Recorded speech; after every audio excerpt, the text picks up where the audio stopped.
This is Spiritual Ministration, Chapter 5, Prachara. The Tour's Start, 1963. After completing the Yuga Tapas on 7th August 1961, Sri Shivabalayogi Maharaj continued to reside at Aryavarapupeta Ashram for the next 2 years. In 1963, one Sri Bhag Singh Lamba, who was the Salt Commissioner for that region, as also the President of the Adivarapupeta Ashram Committee, submitted to Sri Swamiji that he had acquired a suitable site for an ashram at Dehradun and was keen on donating it to him. With this in view, he requested Sri Swamiji to plan a short visit to Dehradun, stating that as an added incentive, that the place that he had selected was in a secluded spot with quiet and peaceful surroundings.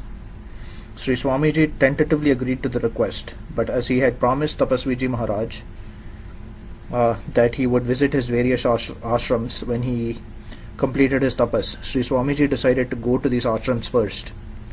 It was thus that Sri Swamiji started on the first of his many tours, which were to eventually embrace the length and breadth of India.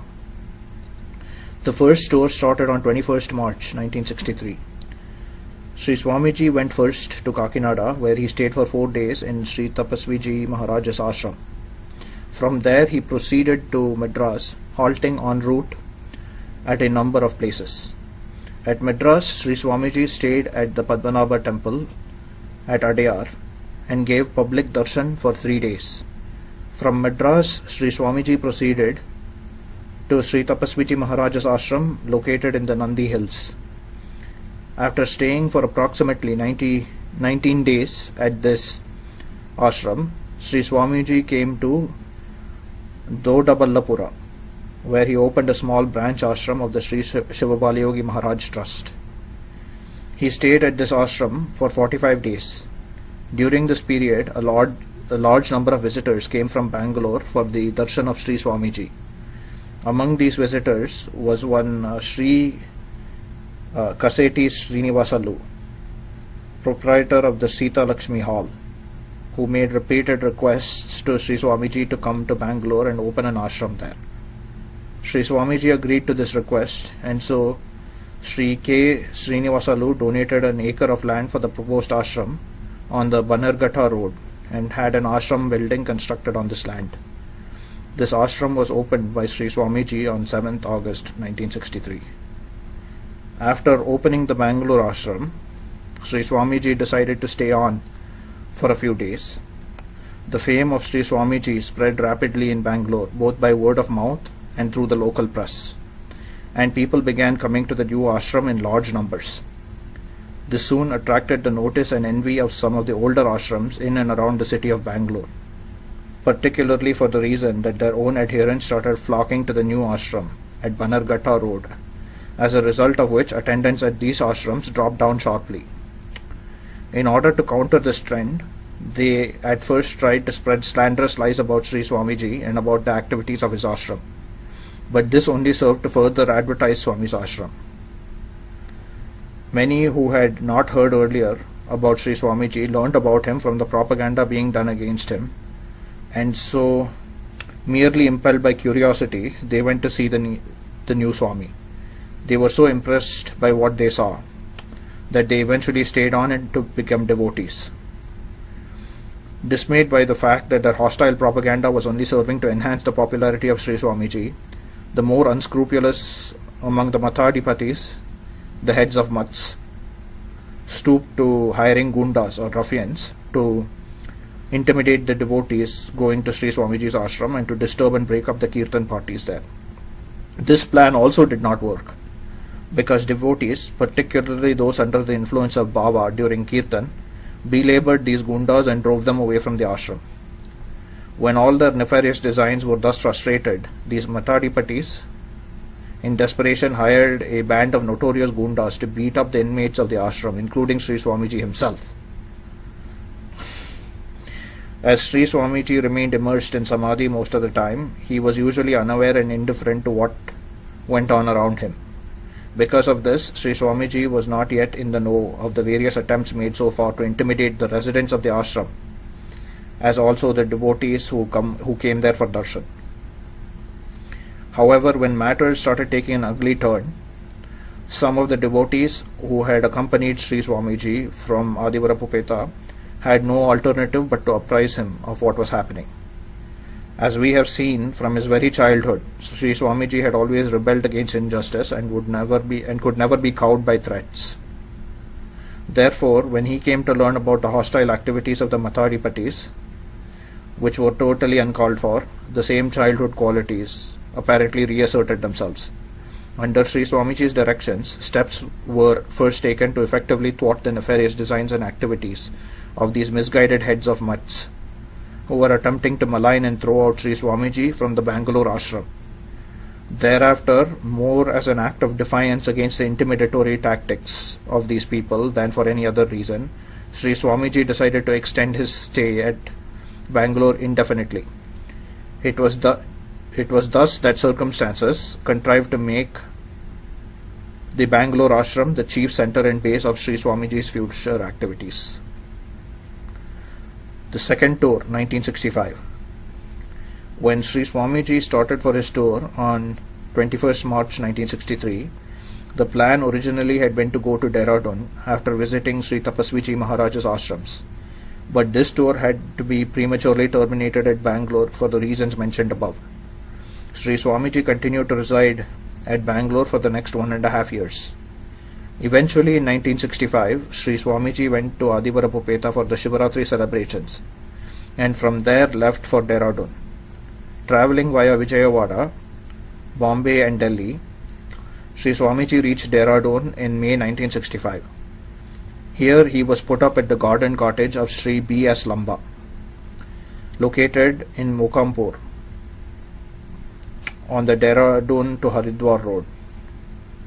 It was during his stay at this cottage, Sri Swamiji was invited to visit Anandamayi Ma's ashram located on Rajpur Road, Dehradun. Maharani Kailash Kumari Devi of Patna in Orissa was a regular visitor to Anandamayi Ma's ashram. When Sri Swamiji came there, she had darshan of Sri Swamiji and at once recognized his spiritual eminence. The very next day, the Maharani Sahiba came for his darshan at the Mokampur cottage. She took Dhyana Diksha from Sri Swamiji and from that day became one of his most ardent and devoted disciples. In fact, Maharani Sahiba, her husband, the late Maharaj Rajendra Narayan Singh Deo, and through them the rest of their family, became preeminent devotees of Sri Swamiji. Maharani Sahiba entreated Sri Swamiji to spend a few days at her residence on Rajpur Road, and so toward the end of July 1965, Sri Swamiji came and spent a few days at the Maharani Sahiba's residence at 180C Rajpur Road. This house was eventually converted into an ashram, and after extensive additions and renovations, and donated to Sri Swamiji by Maharani Kailash Kumari Devi on the Mahashivaratri day of 1972, 13th February. Further tapas. At the time of completion of the Yuga Tapas, Shankar Bhagavan had told Sri Swamiji that he would make him sit in tapas from time to time as required. Accordingly, on 24 July 1968, the Divine Guru appeared before Sri Swamiji and told him to do tapas for 1 year, commencing from 7th August 1968. As directed by his Guru, Sri Swamiji sat for tapas at the Bannerghatta Road Ashram in Bangalore. His room was locked and no darshan was permitted during this 1 year period. However, kirtan and other activities continued in the outer precincts of the ashram. After exactly 1 year, i.e. 7th August 1969, the door of the tapas room was unlocked by the late Maharaja Rajendra Narayan Singh Deo, then Chief Minister of Orissa. There was a radiant and perceptible glow on Sri Swamiji's face as he emerged from the tapas room and stood on a high platform to bless the vast multitude of people who had gathered on that occasion for his darshan.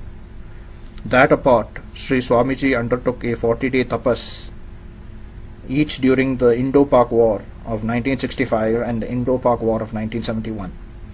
The tapas on both these occasions was undertaken for Desh Raksha, or protection of the motherland, and for the early re-establishment of peace.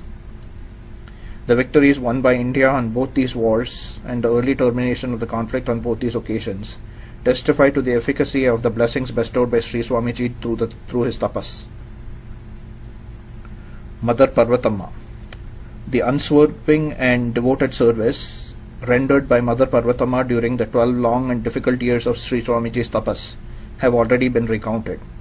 Ever since she had the darshan of the Trimurti, she ceased to regard Sri Swamiji as her son. She recognized him as a Mahatma and paid him all the regard and reverence due to a saint. Therefore, it can be said with justification that Mother Parvatamma was the first of Sri Swamiji's disciples and the foremost Bhagavat, or devotee, among the Bhagavats. When Sri Swamiji shifted his center of activities from Adivarapupeta to Bangalore, Mother Parvatamma also joined him there. Though she was staying in a separate house located at some distance from the ashram, she nevertheless supervised the entire running of the ashram, particularly the care and comfort of Sri Swamiji. By virtue of being Sri Swamiji's mother, she was naturally placed on a high pedestal by the devotees and given all the reverence and regard due to her. But all this adulation did not affect her in the least. She continued to be the simple, unsophisticated, motherly lady she had always been. Her motherly love embraced all who came to her, and remembering her own days of poverty and want, she had a particularly soft corner for the poor and destitute. Generous and loving by nature as she was, no person who went to her for help ever returned disappointed. She unstintingly gave to the poor and the needy whatever they asked for, whether it was food, money, or clothes. During the early days of the establishment of the ashram, there were many occasions when there wasn't enough food or money for herself and for the others who were staying with her. But she preferred to go hungry rather than turn away a poor man empty-handed. Such unfailing love and generosity could not but strike a responsive chord in the hearts of all those who had the opportunity of coming in contact with her. In fact, it could well be said that whereas people were drawn to the ashram by the spiritual eminence and powers of Sri Swamiji, they were equally attracted by the solicitude and affection shown to one and all by Mother Parvatamma. The remorseless passage of time leaves no one untouched. The hardships and anxiety that Mother Parvatamma had to face during the earlier years left their scar, and she eventually developed a heart condition. She did not allow this to interfere with her activities in any way, but she now knew that she did not have long to live. Often when alone with Sri Swamiji, she spoke to him in this strain, saying that the body was now old and deceased and he should release her from the shackles of this worn-out body. But Sri Swamiji would make light of the matter and tell her that he wanted her to stay for some time yet. Finally, her wish was granted. On 15th June 1976, Mother Parvatamma had a severe heart attack in the early hours of the morning, and at 7:30 a.m. she attained Mahasamadhi. Mother Parvatamma had been the mother not only of Sri Swamiji but all his devotees, and the news of her sudden passing away created widespread shock and sorrow. Vast crowds of mourning devotees gathered for her funeral. She was laid to rest in the presence of Sri Swamiji and with all religious rites due to a saint in the precincts of the Bannerghatta Road Ashram. A samadhi had been erected over the place where she was buried, and a Shivalinga has been installed there by Sri Swamiji with his own hands on the Shivaratri day of 1978. The samadhi has thus become a shrine to the mother who so lovingly, selflessly and devotedly served Sri Swamiji and later also his disciples. Side note, Mahasamadhi means great Samadhi. This term is used to indicate the passing away of a saint.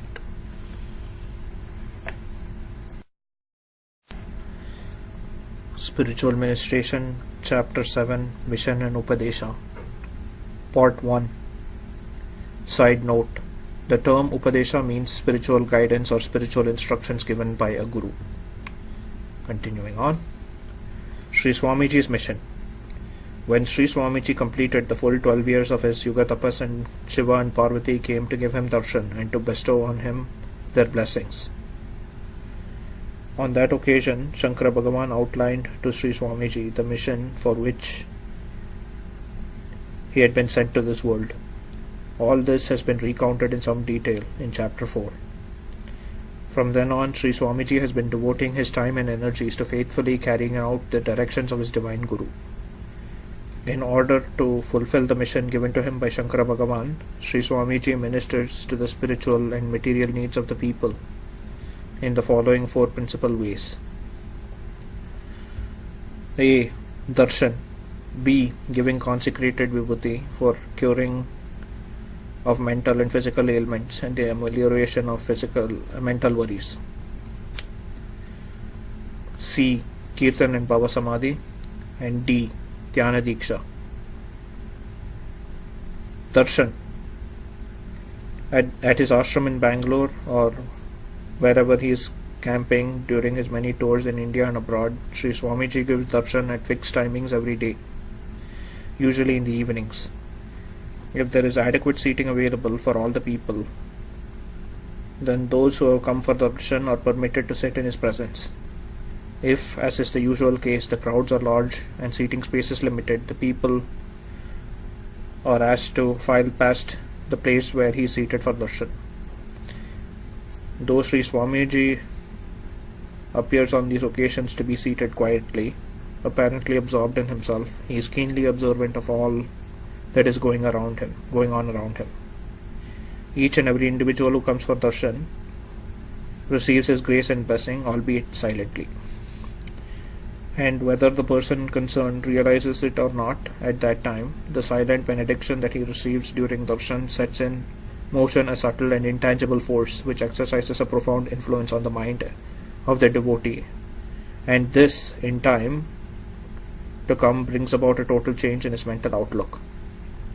Some of the benefits that accrue as a result of Sri Swamiji's darshan and blessings are freedom from worries and attainment of peace of mind, elimination of bad or undesirable habits and attachments,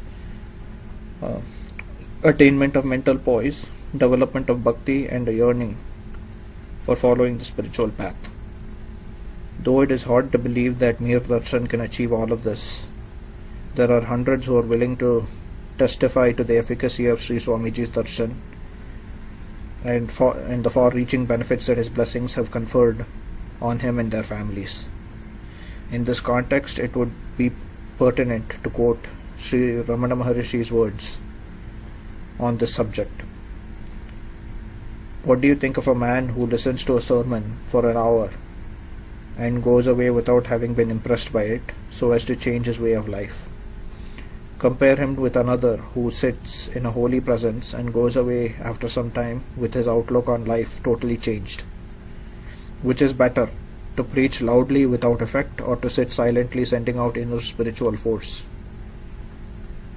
It is this inner spiritual force which is radiating from Sri Swamiji all the time, which changes the entire outlook of a person and diverts his mind along spiritual channels.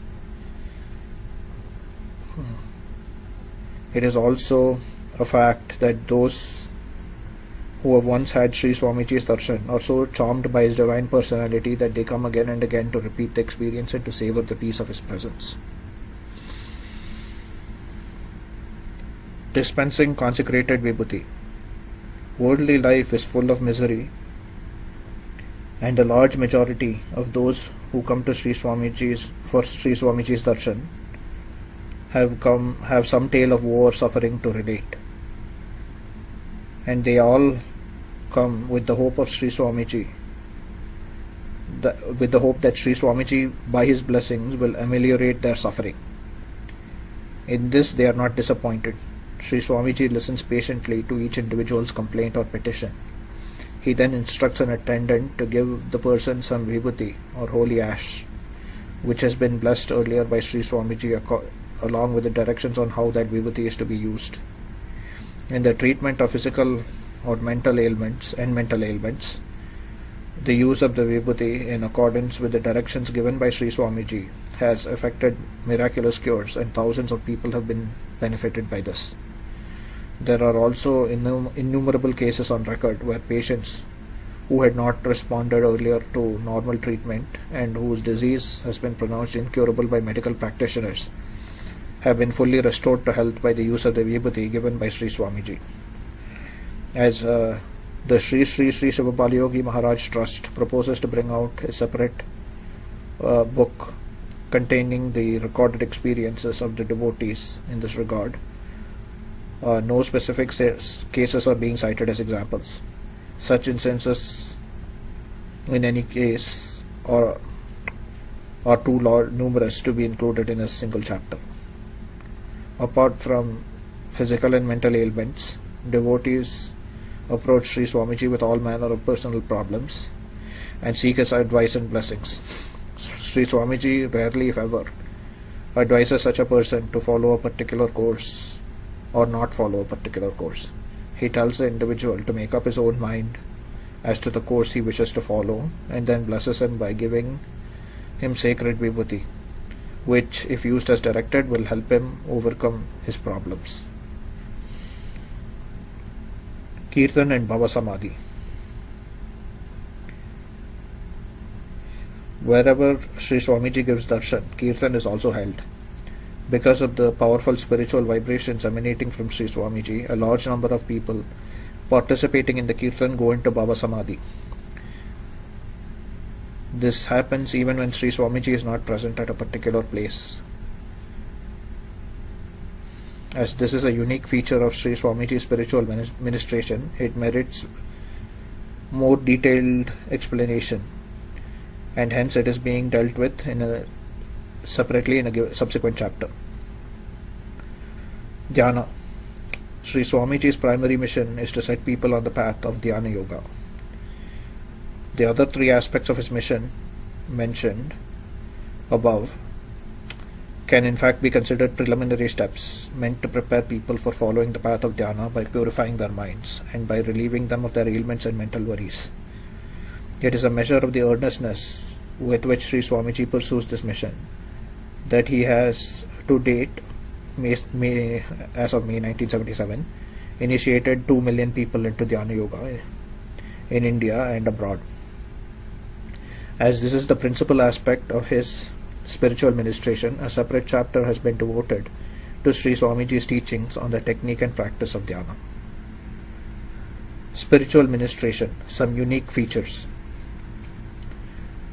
There are some unique features about Sri Swamiji's spiritual ministration which require special mention, and for those not familiar with these aspects, some elaboration and explanation. These unique aspects are covered in the paragraphs that follow. The Guru-Shishya relationship. From what we know by personal observation and from what we hear and read from the scriptures, it becomes evident that the great gurus of yore were very selective in choosing their disciples. It was only after a long period of testing and close personal observation of the aspiring disciple by the guru that an aspirant was given initiation and accepted as a disciple. Considering all this, it is indeed very remarkable that Sri Swamiji gives Diksha to all and sundry who come to him for initiation, often to thousands of people at a time. When questioned about this, Sri Swamiji explains that he grants initiation to all comers because these are the directions given to him by his own Guru, Sri Shankara Bhagavan. Elucidating further, Sri Swamiji says that the initial initiation is given in Mitra Bhava, or the attitude of a friend. Thereafter, to those sadhakas who take earnestly to the practice of dhyana after receiving the initial diksha, and who approach him for further grace and guidance, Sri Swamiji imparts grace in Guru Baba, attitude of a guru, and then guides them in their further progress. Again, there are many sadhakas who are eager to take Diksha from Sri Swamiji but are hesitant to do so because they have already been initiated earlier by a different guru. For the benefit of such as these, Sri Swamiji has explained that A. If a former guru is no longer available to guide the disciple, or the guru has taught all that he knows and the disciple wishes to progress still further, there is no bar in his accepting another guru and taking initiation from him. B. Even for those who wish to continue under the guidance of their present guru, taking initiation from Sri Swamiji is no bar because, as explained earlier, the initial initiation is given to him in Mitra Bhava, and hence this need not affect a relationship with or allegiance to their present guru. At the same time, they can derive immense benefit and help in the practice of their sadhana from the spiritual power received by them from Sri Swamiji as a result of initiation. Rules of conduct. In most forms of sadhana, an essential prerequisite to serious spiritual practice is cultivating the rules and principles of good conduct, the yamas and niyamas as they are called. As opposed to that, Sri Swamiji does not lay down or insist upon any specific rules of conduct by the regular practices of dhyana. All undesirable habits will be automatically eliminated, and the sadhaka, motivated by an inner compulsion, will soon start following virtuous practices. Effect of spiritual power. The manner in which spiritual power imparted by Sri Swamiji acts in the furtherance of a sadhaka's dhyana practice has been detailed in the chapter on dhyana. The other unique benefits conferred by the spiritual power are A. During the early stages of practice of dhyana, a sadhaka is usually afflicted by a dryness of mind because of lack of adequate incentive and by despair caused by the lack of any apparent signs of progress. Therefore, in order to motivate the sadhaka and spur him on to further efforts, Sri Swamiji vouchsafes divine visions and other spiritual experiences to a sadhaka during dhyana. B. Normally, only very advanced sadhakas can undertake and successfully practice the Nirgun Upasana, worship of the attributeless Absolute.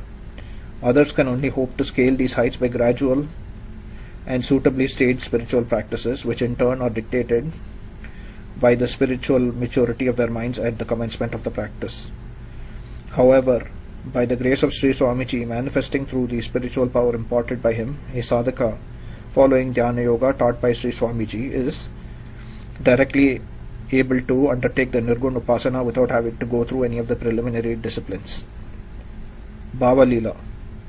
This is perhaps the most unique feature of Sri Swamiji's spiritual ministration. As it constitutes a subject by itself, a separate chapter has been devoted to explain the Bhava Leela of Sri Swamiji. Mass feeding. Annadan, or gift of food, has been extolled in our country since time immemorial and has become a part of our heritage. The giving of food to a needy person has been lauded as the greatest of charities, and it has been enjoined upon householders never to turn a hungry man from their door. This is of course understandable as far as householders are concerned, but it is interesting to note that most of the great saints appear to derive great pleasure and satisfaction from feeding others, whether they be their devotees and disciples or simply poor people in need of a hearty meal. In the case of Sri Swamiji, feeding of devotees and the poor has always occupied a special place in the scheme of spiritual ministration. As has already been recounted, mass feeding of people has become a regular feature of Sri Swamiji's ashram from the very early days of his tapas. This practice still continues.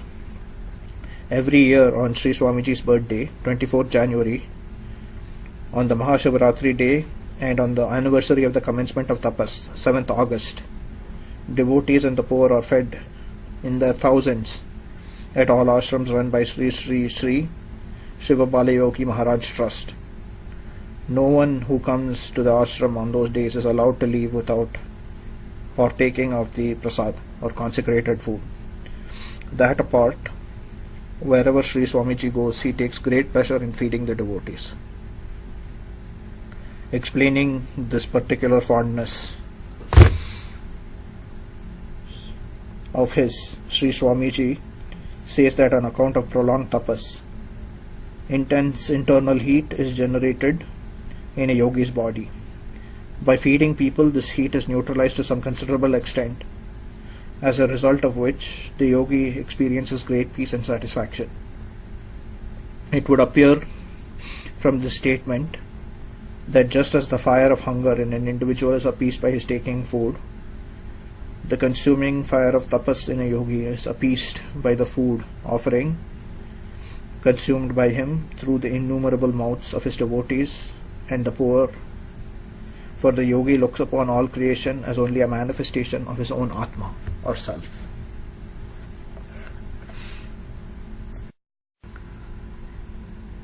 This is Spiritual Ministration, Chapter 7, Mission and Upadesha, Part 2. Mauna Upadesha, Silent Instruction.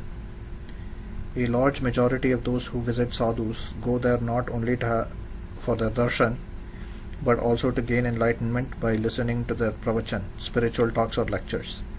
The sadhus also, by and large, cater to this public hankering by giving talks and discourses.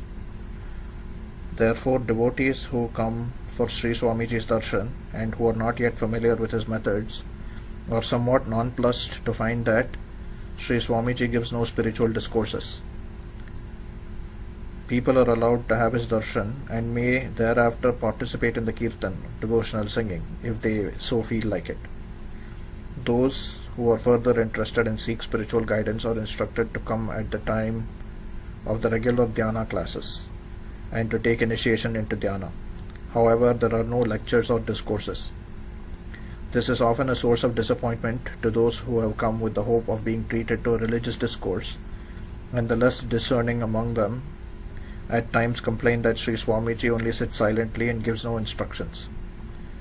Those who complain thus are obviously ignorant of the nature of spiritual instruction, and hence this aspect needs some elucidation.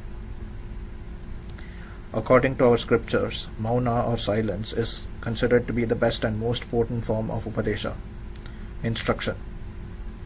This is exemplified in the story of Dakshinamurti, in which it is told how Bhagavan Shankara appeared as a youthful guru in the form of Dakshinamurti to grant peace to the four Maharshis, Sanaka, Sanandana, Sanat Kumar and Sanat Sujata, and how he revealed to them the truth through Mauna Upadesha. Again, when Sri Ramana Maharshi was once asked why he did not go about preaching the truth to the people at large, he replied, "How do you know I am not doing so? Does preaching consist of mounting a platform and haranguing the people around? Preaching implies communication of knowledge, and that is best done through silence. What do you think of a man who listens to a sermon for an hour and goes away without having been impressed by it, so as to change his life? Compare him with another who sits in a holy presence and goes away after some time with his outlook on life totally changed. Which is better, to preach loudly without effect, or to sit silently sending out inner spiritual force? Again, how does speech arise? There is pure knowledge, whence arises the ego, which in turn gives rise to thought, and thought leads to the spoken word. So the spoken word is the great grandson of the original source, which is silence. If the spoken word can produce effect, judge for yourself how much more powerful must be the preaching through silence. So in the tradition of the great gurus of yore, Sri Swamiji also employs the power of Mauna Upadesha to carry out an inner transformation of those who turn to him for guidance. This is not to say that Sri Swamiji is averse to giving spiritual instruction of any sort. If a sadhaka or disciple has some genuine problems in his sadhana and approaches Sri Swamiji for a solution of these problems, he receives simple and practical instructions which helps him overcome his problems. However, this is mainly in the sphere of practical guidance. Sri Swamiji does not encourage theoretical discussions, particularly if such discussions are indulged in merely as a philosophical exercise and not for the purpose of clearing up any genuine doubts that a sadhaka may have about the spiritual path. If he deigns to give any instructions, these will usually be practical guidelines meant to help a sadhaka in the purposeful conduct of his sadhana. Otherwise, Sri Swamiji's answer to most problems would be simply do more and more dhyana. Indeed, this is normally the best and only remedy, because as a sadhaka will himself realize, all problems get automatically resolved when a sadhaka learns to surrender his all to the Guru and devotes himself increasingly to the practice of dhyana. The Yoga Vasishta Ramayana. As Sri Swamiji attained the highest realization without any previous instruction or grounding in religious philosophy, he attaches little or no importance to theory in the instruction and training of his disciples. However, those who continue to importune him to give some upadesha, or who wish to know his views on spiritual theory, are referred by him to the Yoga Vasishta Ramayana. Read the Yoga Vasishta, he says. Swamiji's philosophy is fully expounded in that scripture. So for those who want to know more about the scripture, a few introductory words on the Yoga Vasishta are given below.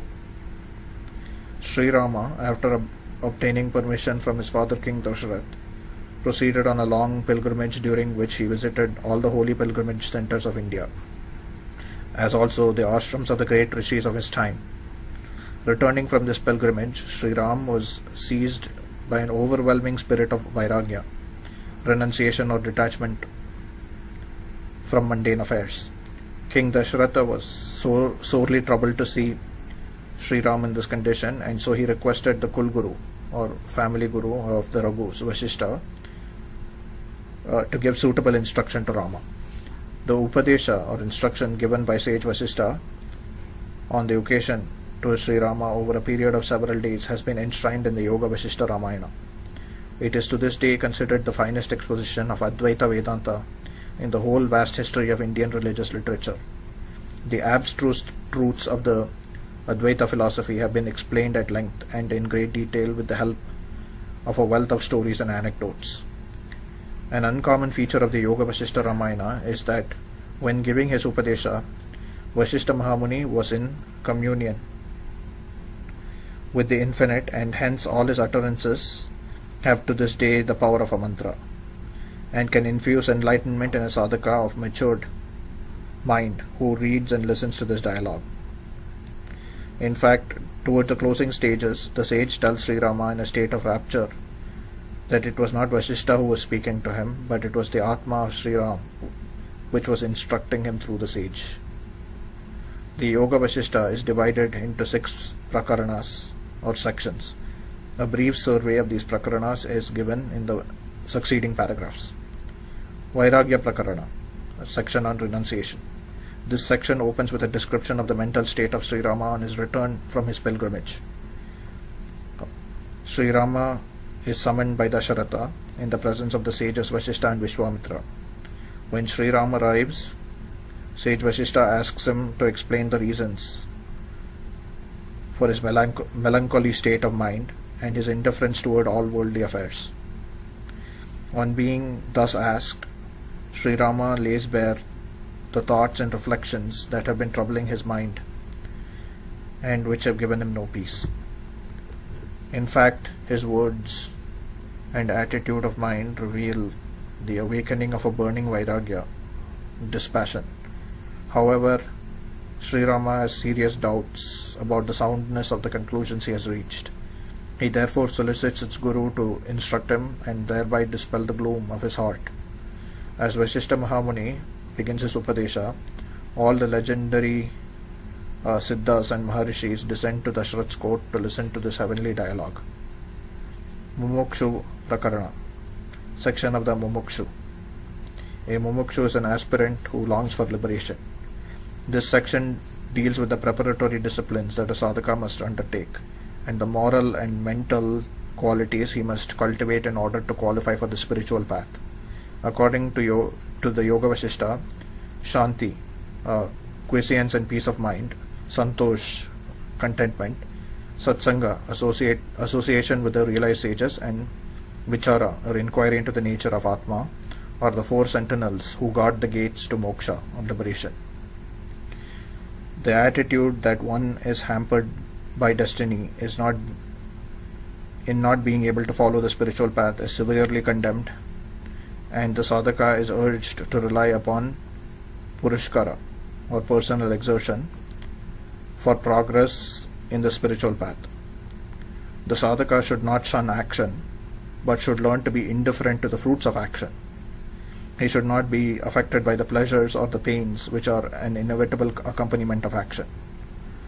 The sadhaka is advised to keep holy company and to study the shastras, scriptures, particularly those dealing with Atma Vidya, self-knowledge. Utpatti Prakarana, section on origin or creation. This section deals with the origin and nature of the Jagat or universe.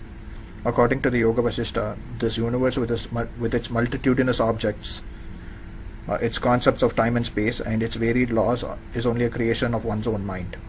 Just as the mind creates a world in the dream state, so it also creates an imaginary world in the waking state. The only difference between the dream state and the waking state is that dreams are short and the waking state is relatively longer. Time and space are only ideas of the mind. Through the power of the mind, a kalpa or age may pass in a moment, or a moment in time in the waking state may be experienced as years in the dream state. The same is applicable to the concept of space. All these facts are illustrated by a number of interesting and revealing stories. Sthiti Prakarana, section on firm abidance. This section discusses the place of the jiva, individual soul, in the scheme of creation. Vasishta points out that the jiva is no other than the ahankara, or the I thought or ego sense. This ahankar is the chief impediment to atmasthiti, or firm abidance in one's true self. It is because of ahankar that human beings fail to recognize themselves as they really are, and as a consequence suffer misery. It is only when the ahankar is extinguished that a sadhaka attains atmasthiti. The body and the senses are inert. It is the reflected light of the Atma that gives life to the body and makes the senses perform their functions. It is further pointed out that the objects perceived by the senses are also not different from the Atma. In fact, the perceiver and the objects perceived both originate from the Atma and hence are identical. When a sadhaka gains firm comprehension of this truth, he then realizes that nothing exists apart from his own Atma or self. This Atma is then realized as the originator of this universe and its enjoyer as well.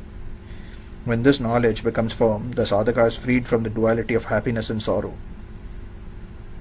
Brahmacharya, continence, abhyas, constant practice, and vairagya, dispassion or desirelessness, have been stated to be the means of attaining this knowledge, which in turn leads to atmasthiti, or firm abidance in the self.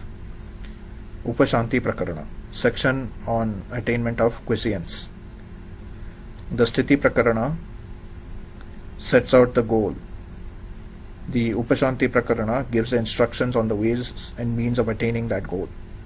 As pointed out, the chief impediment to realization is the false identification of the Atma with the body. This false identification is because of ahankar, or the ego sense. This section gives practical guidance for the elimination of this ahankar, and a number of methods and yogic processes are described for this purpose. The chief of these are vichara, or inquiry into the true nature of the self. Samadarshana, seeing all creation with an equal eye, is varied manifestations of the one Brahman, considering oneself in all conditions of life and all times as chit, or pure consciousness, and performing one's allotted duties in life without any attachment. When, as a result of these practices, the sadhaka becomes perfectly asanga, not attached in any way to the fruits of one's actions, all attachments, aversions, and fear disappear, and he becomes qualified for attaining the samadhi stage. Nirvana Prakarana, section on liberation. This section is divided into two subsections, viz. Purva Bhaga and Uttara Bhaga.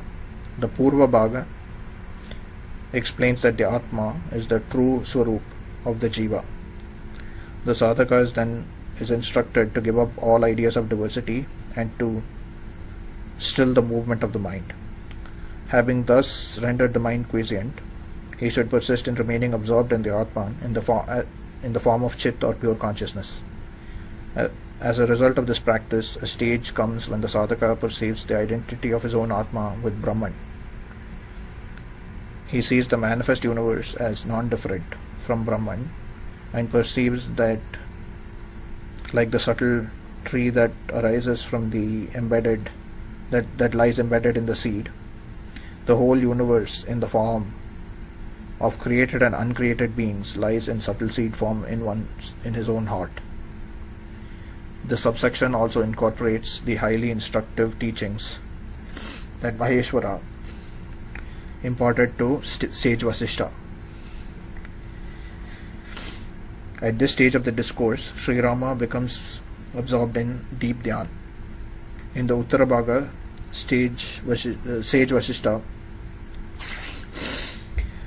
explains that true Vairagya is achieved only by the awakening of Atma Gyan, or self-knowledge, as a result of which there is an automatic cessation of all actions and their fruit. The sadhaka no longer identifies himself with the body, nor seeks enjoyment from worldly objects. It is only when he realizes his own identity with the Paramatma and remains firmly established in this knowledge that he attains Param Nirvana, or supreme liberation. The sage also narrates his own experiences of Samadhi thus: in this state, the sense of separate identity is lost. He knows himself as one with Chidaksha, or pure consciousness, and with the attainment of this knowledge, everything else becomes known to him. He sees himself as existing everywhere and in all places, and hence he feels no need for locomotion, as he has nowhere to go. Though devoid of the sense organs, he can see everything with his Jnana Netra, or eye of wisdom, and he thus perceives that the innumerable universes of myriad names and forms exists within the Chidaksha as his own body. As the discourse nears its end, and Sri Rama's doubts and mental agitations are all gone, and when Vasishtha Mahamuni starts discoursing on Nirvana, Sri Ram and those in the assembly who had been regularly listening to this Upadesha are all lifted to the blissful plane of consciousness. Sri Rama, freed from the distressing thoughts that had been weighing upon his mind, is at this stage absorbed in Samadhi and has no more questions to ask.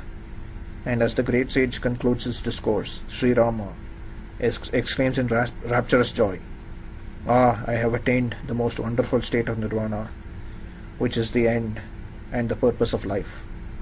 I am always in Swarup, but in the extremely peaceful myself there is nothing that is now covetable to me."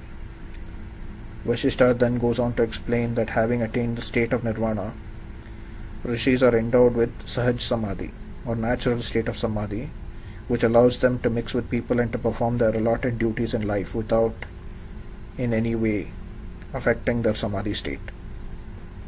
That Brahma, Vishnu and Maheshwara are likewise carrying out their respective functions, and that it now behooves Sri Ram to remain firmly established in Brahman always, and to joyfully carry out his work and duties in the true spirit of a Jivan Mukta. As stated earlier, these are only distilled remarks designed to introduce the sadhaka to this great scripture. Those who wish to know more about the profound teachings embodied in the scripture, particularly with a view of gaining a better understanding of Sri Swamiji's teachings, would do well to make a more detailed study of the Yoga Vasishtha. Spiritual Ministration, Chapter 8, Bhava Leela. How it started. One day, shortly after he had completed the Yoga Tapas, Sri Swamiji was giving public darshan when a small group of people came to the ashram and began questioning Sri Swamiji on various spiritual matters. One of the topics discussed was the question of free will. Some from among those participating in the discussion maintained that each one of us was free to act as he willed. Having listened to their talk for some time, Sri Swamiji interjected at this stage that, let alone being free to act according to our individual will and desire, even this body that we regard as our own is not ours. He then looked at a particular individual in the group who had been taking a leading part in the discussion and asked him pointedly, "Well, is this body yours?" Somewhat bewildered, the man replied, "Why, yes, of course. If my body is not mine, then whom else does it belong to?" Sri Swamiji smiled and said, "If that be the case, then let me see you control it and move it as you like." With these words, Sri Swamiji, through his spiritual power, induced a state of Baba in those sitting directly in front of him. Under the influence of this Baba, they soon forgot themselves. They started swaying to the music of the bhajans without any previous resolve or will on their part.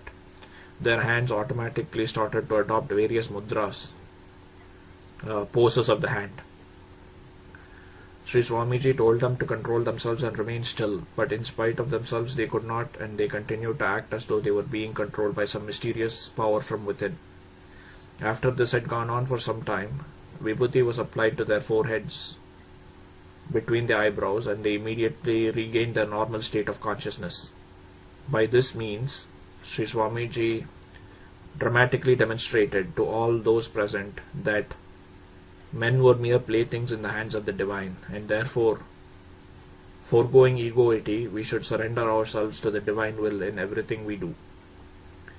This was the beginning of Sri Swamiji's unique method of bringing people round to the spiritual path by inducing bhava in them.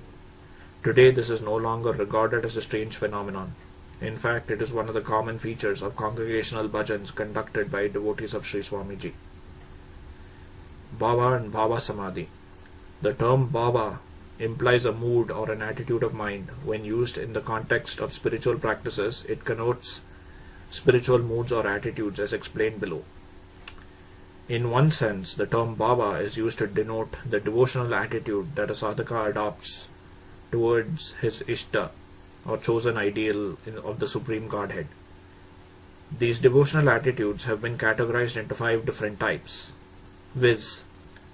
Sant Bhava, or the saintly attitude of devotion, such as adopted by the rishis of yore. Dasya Bhava, or attitude of a servant towards his master, as exemplified by Sri Hanuman. Sakhya Bhava, or attitude of a friend, as exemplified by Arjuna and Uddhava towards Sri Krishna. Vatsalya Bhava, or attitude of a mother towards her child, as exemplified by Kaushalya towards Sri Rama and by Yashoda towards Sri Krishna. And finally, Madhur Bhava, or the attitude of a woman in love, as exemplified by Radha and Meera towards Sri Krishna. In another sense, the term bhava is also used to denote the spiritual mood characteristic of one's ishta. Example, Rama Bhava or Shiva Bhava or Gauri Bhava, and so on. Finally, bhava denotes the mood of ecstasy and self-surrender which is induced by the maturing of devotion to one's ishta. The depth of the bhava experience varies with different individuals and depends on the spiritual maturity of their minds. Very broadly speaking, the bhava experience could be categorized into 3 stages as follows. In the first stage, the sadhaka experiences peace and spiritual exaltation. It is a very desirable experience which he wants to repeat again and again, which in turn motivates him to further put effort on the spiritual path. As he progresses, he may also start experiencing ananda or bliss in varying degrees. With further deepening of the bhava, the sadhaka experiences the second stage, during which he sees visions of his Ishtadeva and other devis, devatas and saints. These visions and spiritual experiences purify the sadhaka's mind and prepare him for the third and final stage. In the third stage, when the bhava has fully ripened, the sadhaka experiences bhava samadhi. For an understanding of the samadhi state, see the chapter on dhyana. As the state of bhava develops, a sadhaka gradually gets rid of the dross in his mind, and with that he acquires spiritually desirable qualities such as faith, renunciation and strength of character. His whole personality undergoes a transformation, and in many cases even bodily changes take place. However, it needs to be pointed out here that outward manifestations are no indicator of a sadhaka's inner development. The less mature sadhakas are usually unable to absorb spiritual experiences, and in their case it is often seen that even a minor or passing spiritual experiences experience creates a mental and physical upheaval. As opposed to this, the spiritually mature sadhakas may have profound spiritual experiences, but they will not exhibit any outward signs which may be indicative of the depth of their experiences. Bhava, a historical perspective. There is nothing new or unique about Bhava and Bhava Samadhi. They are as old as spiritual practice itself. The characteristics of Bhava and Bhava Samadhi have been visibly manifest in almost all followers of the Bhakti Marg, path of devotion. These characteristics are also manifest in followers of other spiritual path, but to a somewhat lesser extent. Those who are familiar with religious literature will have read accounts of the manifestations of Bhava in the Kirtan parties led by Sri Chaitanya and his chief disciple Nityananda.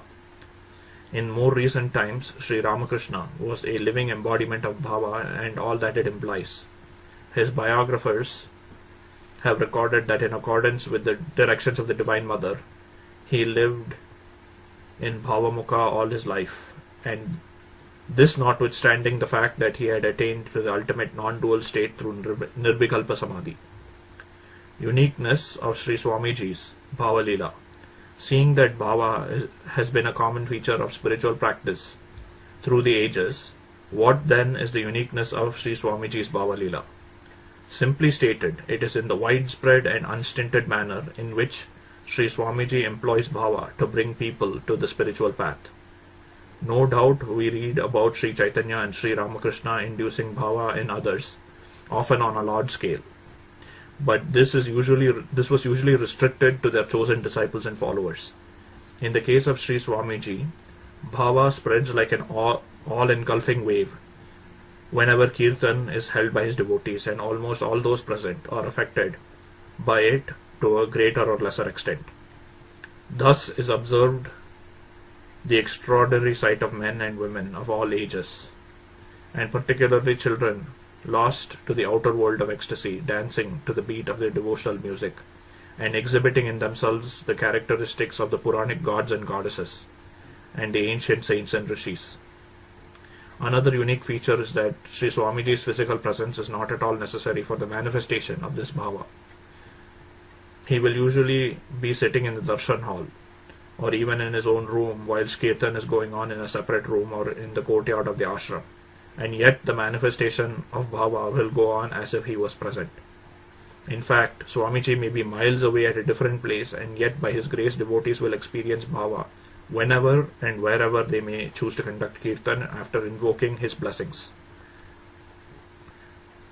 Some interesting and often incredible features of the bhava induced by Sri Swamiji are that a throng of people will dance and move about entranced for hours on end without any signs of fatigue, and without so much as running into each other or tripping or disturbing any of the other devotees. Those devotees who get Hanuman Bhava or some other simian Bhava can be observed climbing up slender trees, dancing atop fragile branches, dangling from them in simian fashion, and finally jumping down without so much as a scratch. Once the bhajans and kirtan are over, those who were in deep bhava are brought back to normal consciousness by applying consecrated vibhuti to the point between their eyebrows. Benefits of bhava. Those who are blessed by Sri Swamiji with bhava derive a number of invaluable benefits. These are as follows. A. Diseases including chronic diseases are cured. B. God consciousness is installed. C. The ego sense is subdued and replaced by a spirit of self-surrender to the will of God. D. An absolute and implicit faith in God is instilled. And E. Pain and misery due to mental or physical causes are removed. Bhava, a personal experience. In order to explain better what bhava is and to illustrate how it works, one of the devotees has written a vivid account of his personal experience of bhava, which was vouchsafed to him through the grace of Sri Swamiji, and of the beneficial effects of this bhava on his life and on his subsequent spiritual development. This account is given below for the benefit of those readers who would like to have a clearer understanding of this phenomenon. Devotee speaks. I arrived one evening at our summer house in Dehradun, literally dragged by my parents to meet a sage who was staying there as their guest. Reluctant as I was, I had resolved to come only for a day, more as a courtesy to my parents, rather than from any personal desire to meet the saint, and had planned to be off the same evening back to Lucknow. On entering the house, I witnessed some strange scenes. I saw some of my relatives, as also some outsiders, standing around in fancy dance poses, or just walking around and smiling. It was strangely reminiscent of the Ranchi Mental Institute, which I had once visited. Though basically religious, I was somewhat skeptical of the many sadhus of our times, and so keeping my opinions to myself, I walked into the house with strange misgivings. Little did I know that when I went into the house, I was moving steadily and surely towards one of the most moving and profound experiences of my life. I wanted to have a bath, but I was told that mental cleanliness takes precedence over bodily cleanliness, and was led straight to the last bedroom, which had been temporarily convened into a darshan room. I walked towards the room with a mental picture of a fat old sadhu preaching a sermon on some hackneyed religious subject, with the audience, though half asleep, showing forced reverence.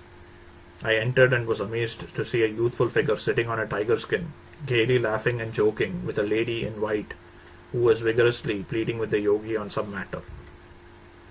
Others were seated around the yogi in a large semicircle and were enjoying the spectacle. A feeling of familiarity arose within me about this yogi, but I could not seem to place him.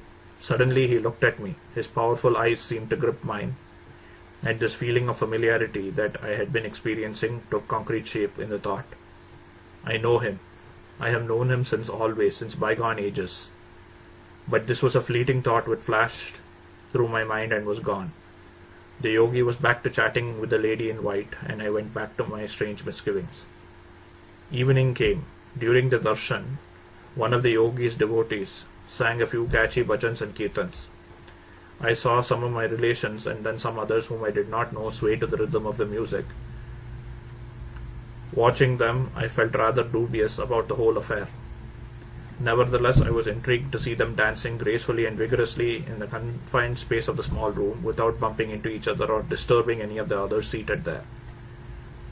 Some among them touched other devotees on the forehead and thereby appeared to transfer spiritual grace. The yogi sat with his eyes closed as if unaware of the strange happenings around him. As the kirtan progressed, the atmosphere in the room became heavy, as if charged by some powerful and pure radiation. I felt a compulsive urge to close my eyes. When I did so, I found that all the myriad thoughts of my mind were rapidly evaporating, making the mind peaceful and quiescent. The bhajans began to sound pleasing to my ears, and an inner peace began to flow within me. I felt blissful and was beginning to enjoy this experience when suddenly my hands involuntarily began to rise as if moved by some mysterious force. I opened my eyes with a shock and looked at the yogi, but I found no change in him. He continued to sit as before with his eyes closed. Somewhat shaken by this strange experience, I dared not close my eyes again, and so I sat out the rest of the evening watching what was going on around me. The next day being Sunday, some of us youngsters had planned to go on a picnic.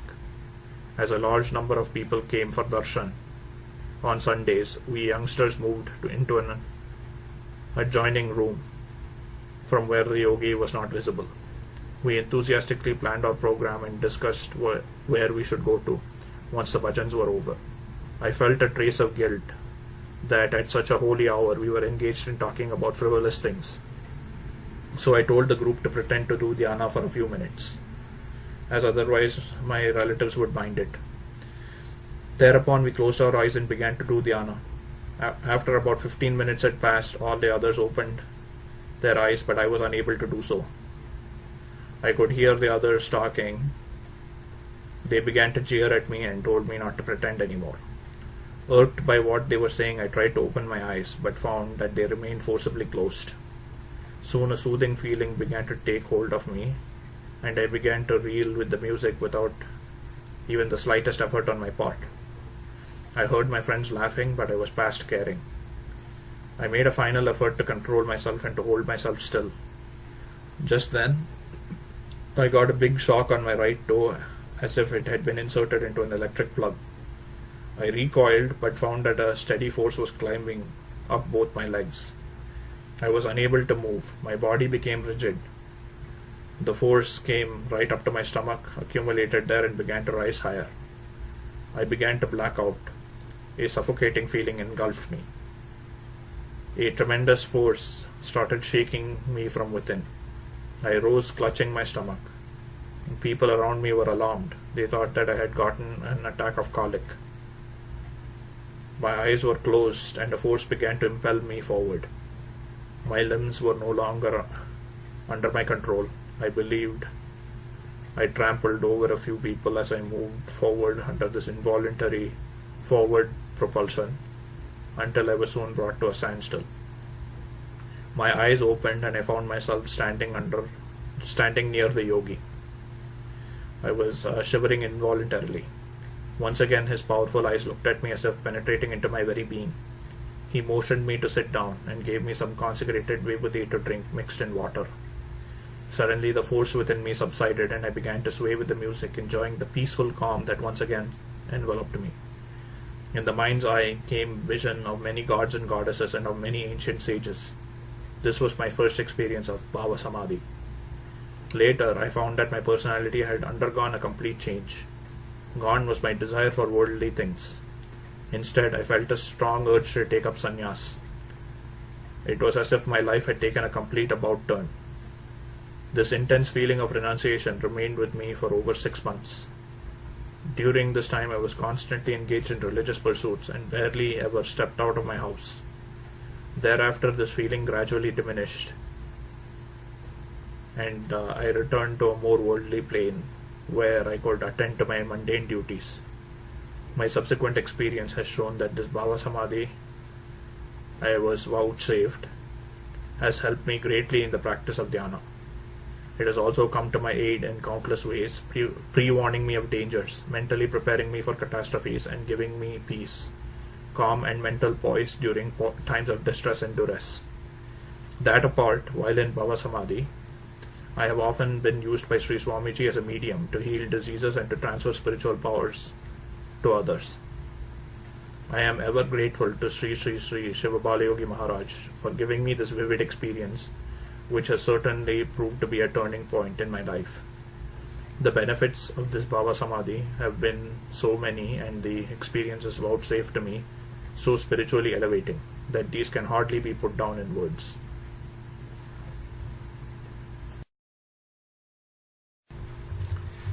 Spiritual Ministration, Chapter 9, Dhyana, Part 1. Preliminaries to the practice of dhyana. Introduction. Sri Shivabalayogi Maharaj initiates and guides sadhakas essentially on the path of dhyana yoga. In the perception of most people, dhyana is a mysterious and esoteric path which they regard with awe and reverence, but which they nevertheless consider to be beyond their ken and understanding. This in turn makes them hesitant and reluctant to undertake the practice of dhyana. Even among those who are persuaded to take to dhyana, there exist many doubts and misunderstandings which are compounded by pretentious and confusing statements by people who, though themselves quite ignorant, yet pose as advanced sadhakas and pseudo-gurus purporting to teach others when in fact they only add to their confusion. The purpose of this chapter, therefore, is to clear such doubts and misunderstandings, and to provide a guide with the help of which earnest sadhakas can do abhyas or practice of dhyana. The contents of this chapter are based on the teachings and guidance imparted by Sri Swamiji from time to time. However, it needs to be stressed that only aspects of general applicability have been covered. Advanced sadhakas who seek personal guidance should refer their problems directly to Sri Swamiji. The contents of this chapter are essentially practical guidelines for dhyana. No attempts have been made to set out any basic underlying theory or philosophy. This is as it should be, because whereas in other yogas, theory guides practice, in dhyana yoga, practice unfolds theory, and the sadhaka acquires automatic understanding of spiritual matters and the deepest spiritual truths as he progresses in his dhyana. Dhyana Diksha, initiation into dhyana. Aspirants who wish to take Dhyana Diksha are made to sit facing Sri Swamiji. All present are then asked to close their eyes, and a disciple, after receiving Sri Swamiji's blessing, touches each aspirant on the spot between the eyebrows, which is known as the Brikuti, and instructs him to concentrate his sight and mind on that spot. The aspirants are then required to do dhyana in the presence of Sri Swamiji for approximately 1 hour. Through the touch given between the eyebrows prior to the commencement of dhyana, and by his look of grace during the dhyana which follows, Sri Swamiji imparts spiritual power to the aspirant, which will be of great value and assistance to him in future sadhana and further practice of dhyana. It is the recorded experience of many thousands who have received Diksha from Sri Swamiji in this manner, that they have been blessed with some form of spiritual experience during the period of dhyana following the Dhyana Diksha. This experience can take many forms. For example, seeing colors, or having a vision of light, or in the case of many advanced aspirants, having a vision of their Ishtadev. In fact, failure to see any vision during the Dhyana Diksha is primarily due to some shortcoming of the aspirant. Either there is lack of faith, many come not as genuine aspirants but primarily to test Swamiji's powers, or the aspirant is unable to still his eyeballs and gaze steadily at the root of the eyebrows, or his mind is diverted by thoughts or worries and he is unable to achieve ekagrata or concentration or one-pointedness of mind, or he is fidgety and moves his body and opens his eyes and thereby breaking concentration. Undoubtedly, those who have had no previous practice or training in dhyana will inadvertently make one or more of these mistakes, and hence are unlikely to get any vivid experience. On the other hand, those who can successfully concentrate their sight and mind at the Prakriti during the Dhyana Diksha will certainly be vouchsafed a spiritual experience. This will generally come as a momentary flash sometime towards the close of the 1 hour dhyana period. But whether they get a spiritual experience or not, almost every aspirant experiences a deep feeling of peace during the dhyana, which in itself is a clear indicator of the spiritual benefit and power of the Diksha given by Sri Swamiji. As it is generally customary to give a mantra during Diksha, many aspirants are curious to know why Sri Swamiji does not give mantra Diksha. There are two reasons. Firstly, as will be discussed later, a mantra is not necessary for doing dhyana when one follows the technique of dhyana taught by Sri Swamiji. Secondly, in the case of those aspirants whose personal inclinations and other factors require the imparting of a mantra for the furtherance of their sadhana, the correct mantra will be spontaneously and automatically manifested to them during their normal practice of dhyana. Use of vibhuti. At the conclusion of the Dhyana Diksha, the sadhaka is given some vibhuti, which has been blessed by Sri Swamiji. This vibhuti must at all times be regarded as very sacred. If it is accidentally spilled on the ground or defiled in any other way, it will lose its potency. Before commencing the practice of dhyana, the sadhaka must first do puja to this vibhuti with incense and coconut. Thereafter, the sadhaka must apply a tikka of this vibhuti at the spot between the eyebrows whenever he sits for dhyana. Time for dhyana. Dhyana may be done at any time of day or night. However, Sri Swamiji advises that the sadhaka must do a minimum of 1 hour's dhyana at any one sitting. The reason for the stipulation are obvious. A sadhaka will find that during the early stages of this practice, almost the entire period of 1 hour, often more, will be required to still the sight and mind and to concentrate them at the Prakriti. Also, as will be explained subsequently, dhyana proper does not commence till such time as the stillness and concentration of sight and mind have been achieved. Therefore, merely sitting with eyes closed for half an hour or so and then getting up thinking that one has done the required dhyana for the day is only deceiving oneself. In fact, the basic criteria for fixing the minimum period of dhyana should not be just the time factor of 1 or more hours. It should be based on the time required by the sadhaka to achieve ekagrata and thereafter to remain in the state of dhyana as described subsequently for at least 15 to 30 minutes. This being the case, that the sadhaka himself is the best judge of the time that he requires to achieve this. Those who wish to seriously pursue the practice of dhyana must increase the period of dhyana gradually with the aim of doing at least 10 to 12 hours of dhyana daily, more if possible. This 10 to 12 hours need not be in one stretch. It can be broken up into periods of 2 to 4 hours, depending on the capability of the sadhaka. In this context, it needs to be stressed that the sadhaka should not forcibly sit for dhyana for long periods. The increase in the period of dhyana should be a natural process in keeping with the development of his dhyana practice. The early hours of the morning and the hour of dusk are the best times of the day to do dhyana, as the mind is naturally calm and composed during these periods. However, those who cannot for any reason do dhyana during these times may choose any other time that suits their convenience.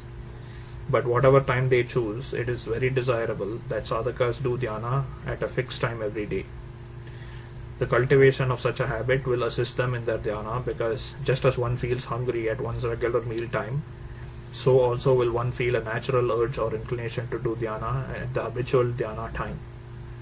Even more important than having proper fixed timings for dhyana is the need for regularity in practice. To illustrate the harm that irregularity in sadhana can do, if a sadhaka misses out one day in his dhyana practice, it will take him 7 to 10 days to make up for the setback caused to his progress by that single day's irregularity. Place of dhyana. Dhyana should be done in a secluded spot or quiet room where there is no disturbance or distraction caused by people coming in or going out, or talking in the vicinity. The room should also be darkened to the extent possible, as this is helpful for the practice of dhyana. Asana. We next come to the question of the correct asana or posture to adopt while doing dhyana. In this regard, it is preferable that the sadhaka adopts either the Padmasana or the Siddhasana or the Virasana during his dhyana practice. However, if he finds these asanas difficult, he may adopt any asana or posture that he finds easy or comfortable. The main points to keep in mind regarding asana are: A. The spine should be kept erect. B. The weight of the body should be evenly distributed on the underside of the thighs and buttocks. If the weight is kept too far back, then the main burden will be borne by the spine, as a consequence of which the sadhaka will tire quickly. C. The body must be completely relaxed and at ease. If any part of the body is kept artificially stretched and taut, this will lead to early tiring of the concerned muscles, which in turn will lead to cramps and pains in that part of the body. And D. The face must be held level and even lifted slightly upwards. It should never be allowed to droop downwards. If the face is allowed to droop down, it becomes difficult to retain concentration and sight and mind, and there will be a tendency to fall asleep. If, due to fatigue, muscular pain, or any other reasons, a sadhaka cannot retain a steady posture, he may change his asana and continue dhyana. However, he must be careful not to break the concentration of his sight and mind at the prakriti, particularly the sight, during the process of changing the asana. Physical fitness and diet. It goes without saying that unless a sadhaka is in sound health, he cannot hope to undertake dhyana, because bodily ailments will distract the mind and prevent concentration. In the case of illness, a sadhaka should take sacred vibhuti mixed with water, and the illness will be cured. Prolonged sadhana requires bodily strength and energy. Hence, it is essential that a sadhaka takes a nutritious and balanced diet in moderate quantities. Dhyana should preferably be done on an empty stomach or light stomach, as an overloaded or full stomach tends to make a sadhaka mentally and physically sluggish. For those who practice dhyana for long hours, it is desirable that when they terminate their dhyana, they should drink a glass of milk or partake some other light repast, and thereafter they should rest for a while before resuming other work. Once the foregoing essential preliminaries have been grasped, the sadhaka should commence serious practice of dhyana. To do this, it is first necessary to clearly understand the basic of the technique of doing dhyana. The technique of dhyana.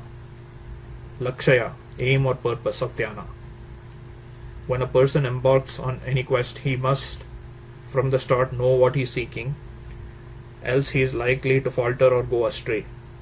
Similarly, dhyana can only be practiced purposefully when the sadhaka is clear from the very start what he should strive to attain. In other words, he must be clear about the lakshya or aim of dhyana. It is because of misunderstanding or confused thinking on this basic aspect that sadhakas wander off into incorrect practices and consequently go astray in their sadhana.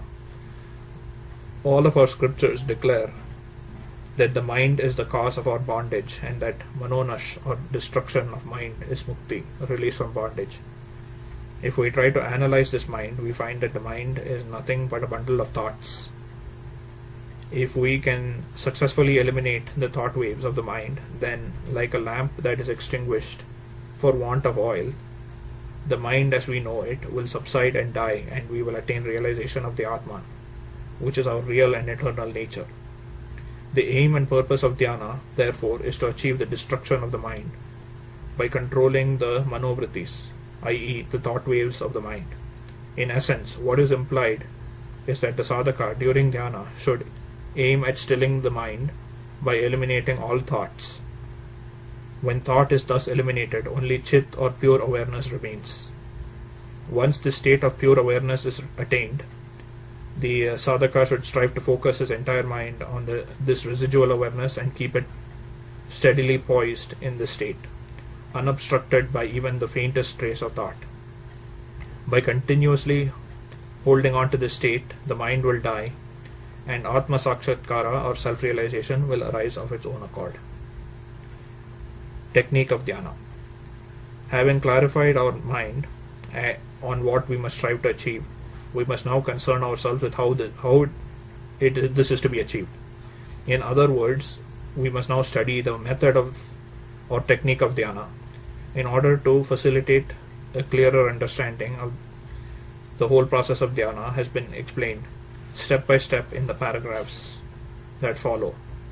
In this context, the reader should be cautioned that though the technique of dhyana has been broken up into distinct and separate stages, this has been done primarily to enable a better understanding of the entire process. While putting this technique into practice, the sadhaka will find that many of these different aspects merge together and occur simultaneously, which is as it should be. He need make no further effort to compartmentalize each stage. Steadying the vision. When commencing dhyana, the sadhaka must first still the movement of the eyeballs by fixing his gaze on the brikuti, space between the eyebrows. The novitiate usually makes the mistake of trying to still the sight by looking forcibly inwards. This causes strain to the muscle of the eyeballs, resulting in fatigue of these muscles. As a consequence, instead of being stilled, the eyeballs start quivering involuntarily, and if the sadhaka persists in this practice, he is likely to develop a headache. This is obviously wrong. The process of stilling the sight should be a gradual and natural process, wherein the sadhaka continues to gaze steadily at the brikuti without any strain whatsoever, until he can hold his vision steady at that spot without allowing the eyeballs or eyelids to flicker.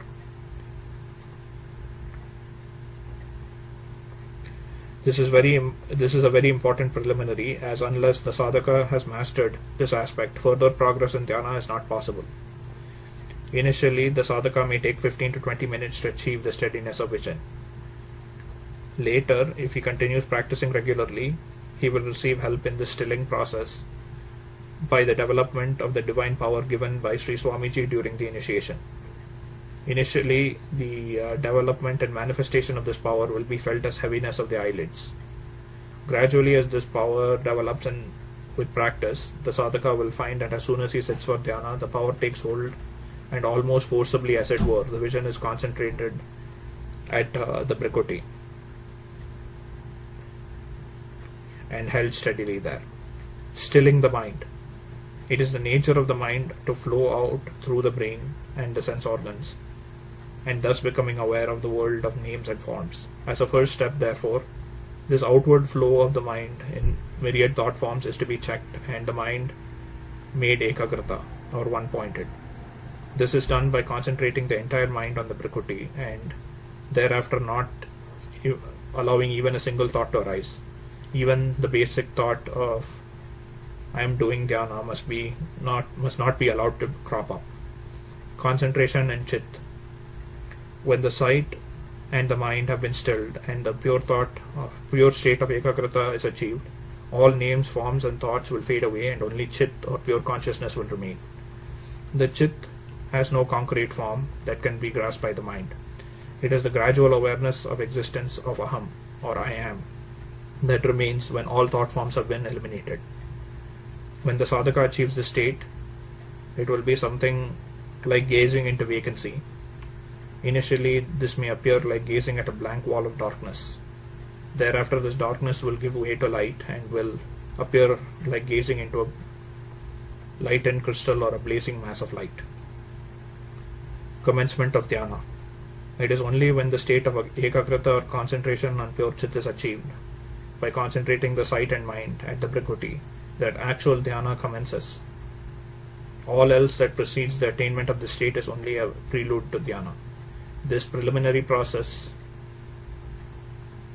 and must not be mistaken for dhyana. Having attained the state of ekagrata on pure chit, the sadhaka must then attempt to retain that state unbroken by even a single thought wave. To put it into correct perspective then, dhyana is the effort made by the sadhaka to continue to abide in the state of pure chit. The excellence of the practice of dhyana lies in not allowing even a single vritti or mental concept to disturb the state of pure awareness of being.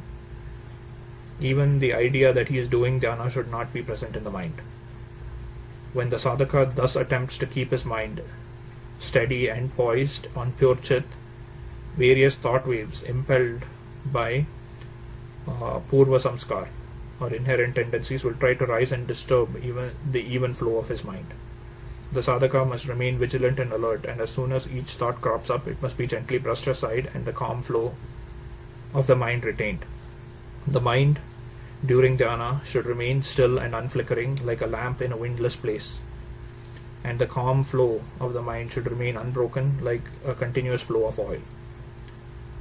The Guru's grace. The technique of dhyana described above is an attempt to explain step by step the process of dhyana. However, by purna samagati, self-surrender at the feet of the Guru, and by unswerving abhyas or practice of dhyana, the power given by Sri Swamiji at the time of Diksha begins to develop in the sadhaka. When that happens, he will find that the entire preliminary process leading to attainment of the state of dhyana is automatically accomplished by this power.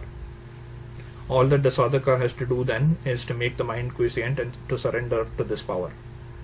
Then this power or Shakti takes over. Concentrates the sight and mind on the brikuti and holds it there. If a sadhaka feels agitation of the mind, flickering of the eyesight or tightness or pain near the eyes or forehead, he will find that these symptoms are due to his unconsciously resisting the functioning of this Shakti by fleeting thoughts. The moment these thoughts are stilled and the mind becomes quiescent again, these symptoms disappear, and the Shakti resumes its automatic process of concentrating the sight and mind on the brikuti. Such is the beneficent effect of the Guru's grace. Some problems and misconceptions common to beginners. Turbulence of the mind. It is the unvaried experience of those who take to dhyana for the first time that as soon as they sit for dhyana, all sorts of thoughts arise and they find it almost impossible to control the mind.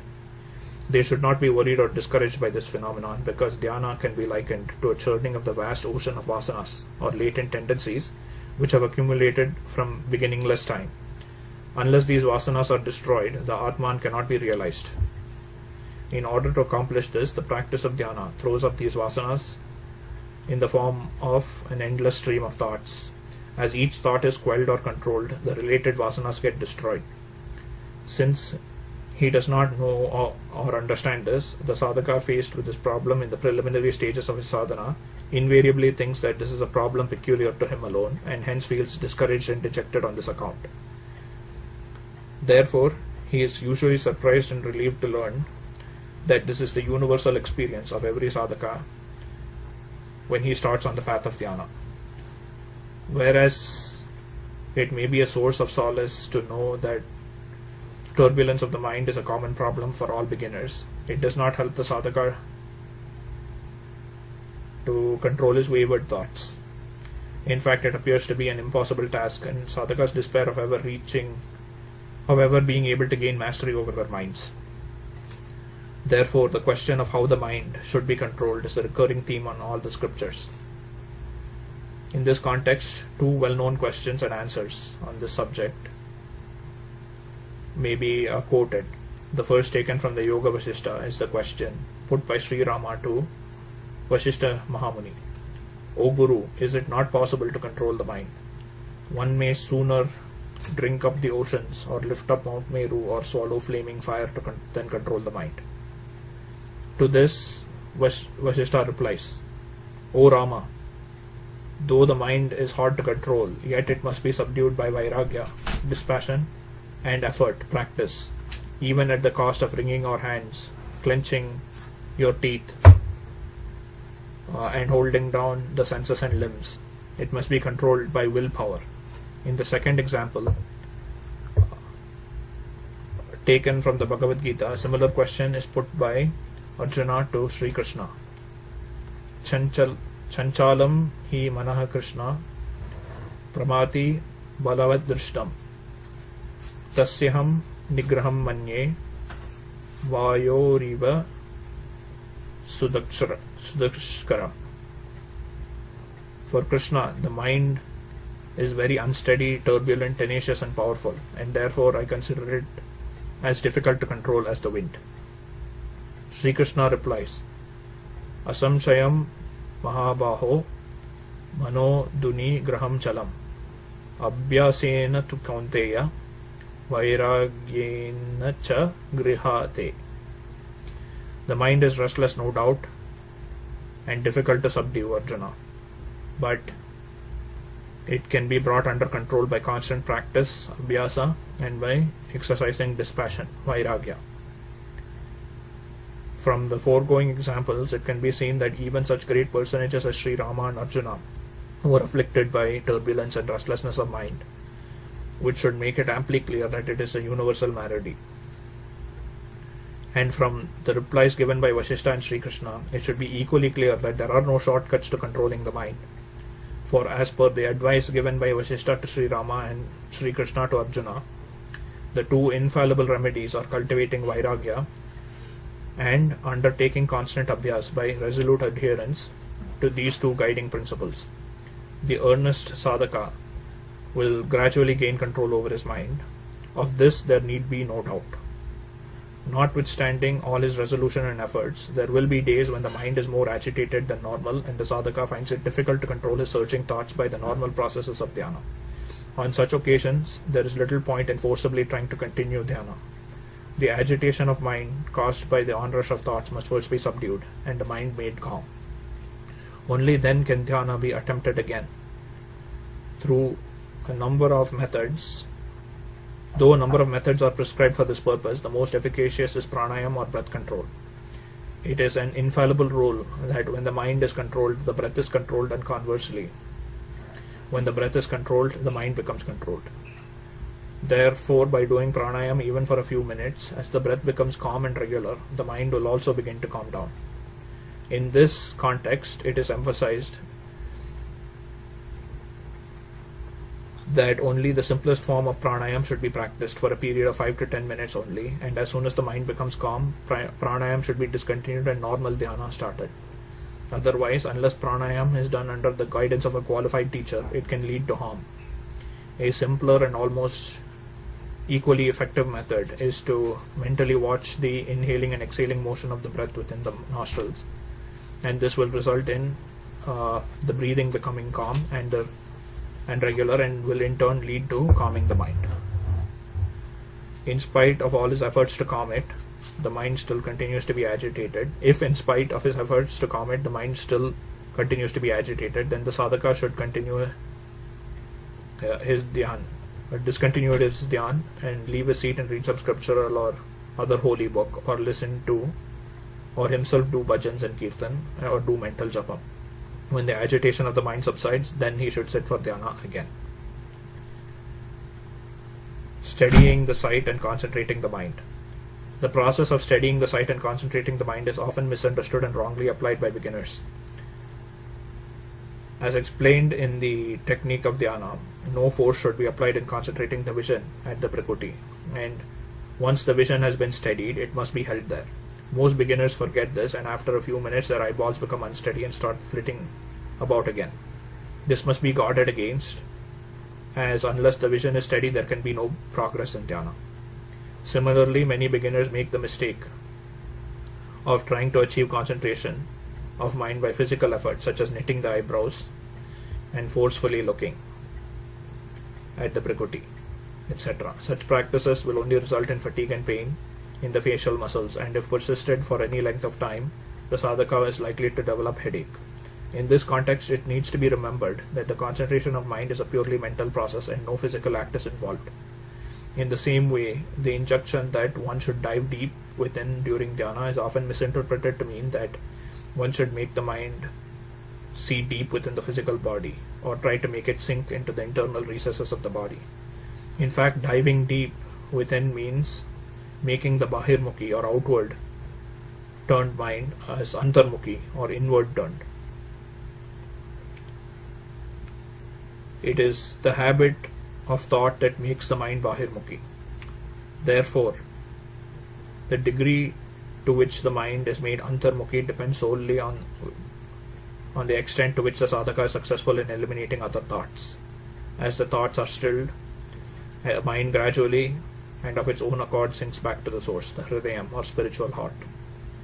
Therefore, making the mind dive deep in reality implies making it sink back into the hridayam by freeing it from the tyranny of thought. Japa and concentration on Ishta during dhyana. Even though it is explained at the time of initiation that whereas one may do japa prior to or after dhyana, no japa should be done during dhyana. The import of this instruction is rarely understood. Sadhakas continue to do japa during dhyana or to concentrate their mind on their Ishta Deva or on Swamiji as their Guru. This must be avoided because doing of japa or mental picturization of the Ishta or Guru are also only thoughts, and if persisted in will obstruct progress in dhyana. Therefore, these methods may be used in the initial stages to calm the mind, but once this has been achieved, japa or concentration on the Ishtadeva should be discontinued and the sadhaka should aim at keeping his mind concentrated only on Chit, the mental eye and mental ear. It is also not realized by many that apart from the external eye and external ear, all of us have a mental eye and mental ear. Because of these mental organs, even if external sights and sounds are cut off, these sadhaka's dhyana will be obstructed by mental pictures conjured up by the mental eye and by sounds and speech conjured up by the mental ear, whereby the sadhaka conducts mental conversations with his mental images. Hence the importance of concentrating the sight at the prakriti, and if the mental sight is kept concentrated on the prakriti, it will not be able to create mental pictures. And in the absence of these pictures, there will be no scope for mental speech either. Progress during the initial stages. It will thus be seen that a sadhaka who sets out on the dhyana marg will be prone to make many mistakes and will have to face some initial hurdles. But if he persists in his practice and resolutely overcomes these hurdles by the methods indicated, he will soon find his path smooth and he will start progressing in his sadhana. In the very early stages, as control of mind is gained, the sadhaka will start attaining periods of thoughtlessness. These periods will normally last for just a few seconds, and then because the sadhaka's alertness slackens, thoughts will shoot up again. The only answer, of course, is to regain control of the mind, no matter where and how frequently the restless and wayward mind may stray. It must be brought back, made still, and again concentrated on the prakriti. Thus, during the initial stages of the sadhana, the periods of actual dhyana, which implies those periods when the mind and sight are completely stilled and fully concentrated, may be achieved for only a minute or so during the entire 1 hour, or more devoted to the practice of dhyana. However, as dhyana practice continues, the length of the period for which the mind can be held still, as also the frequency of such periods, will both increase. This alone is the measure of progress in one's dhyana. To be continued.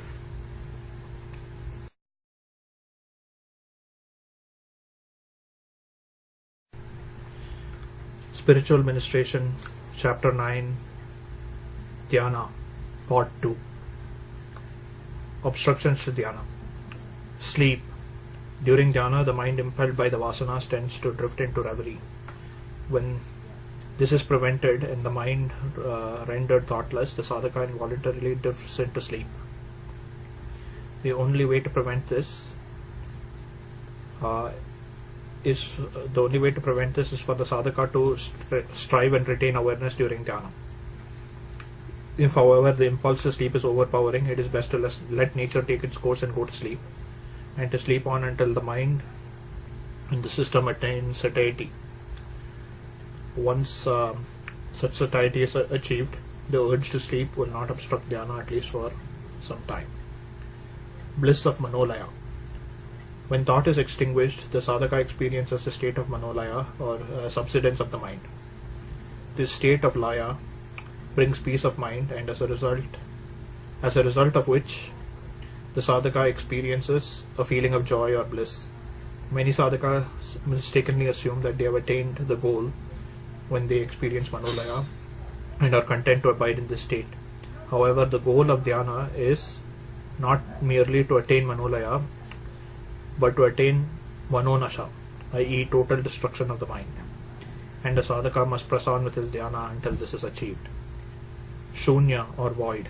Another common cause for doubt and anxiety occurs when thoughts have been extinguished and the sadhaka comes up against an impenetrable wall of blackness, which is referred to in the scriptures as shunya, or void. In almost all books dealing with nirgopasana, we find the disciple questioning his guru on this phenomenon of there being nothing left when thought is extinguished, resulting in the experience of shunya, or void. The disciple is consequently perplexed and does not know how to proceed further in his sadhana. In order to resolve this doubt, the guru explains to the disciple that the void is not self-manifest, that there has to be someone who perceives the void. He who is the witness of this void is the Atman only, and hence the disciple is advised by the guru to seek him who is the witness of the void. Explaining the same point, Sri Ramana Maharshi said, first one sees the Atman as objects, then one sees the Atman as the void. Finally, one sees Atman as Atman. Only in this last case, there is no seeing, because seeing is being. Mistaking somnolence for dhyana. Some sadhakas allow their mind to drift into a passive state of somnolence and imagine that they are immersed in deep dhyana. This is just another example of the delusive tricks of the mind that the mind plays when it is subject to the discipline of dhyana.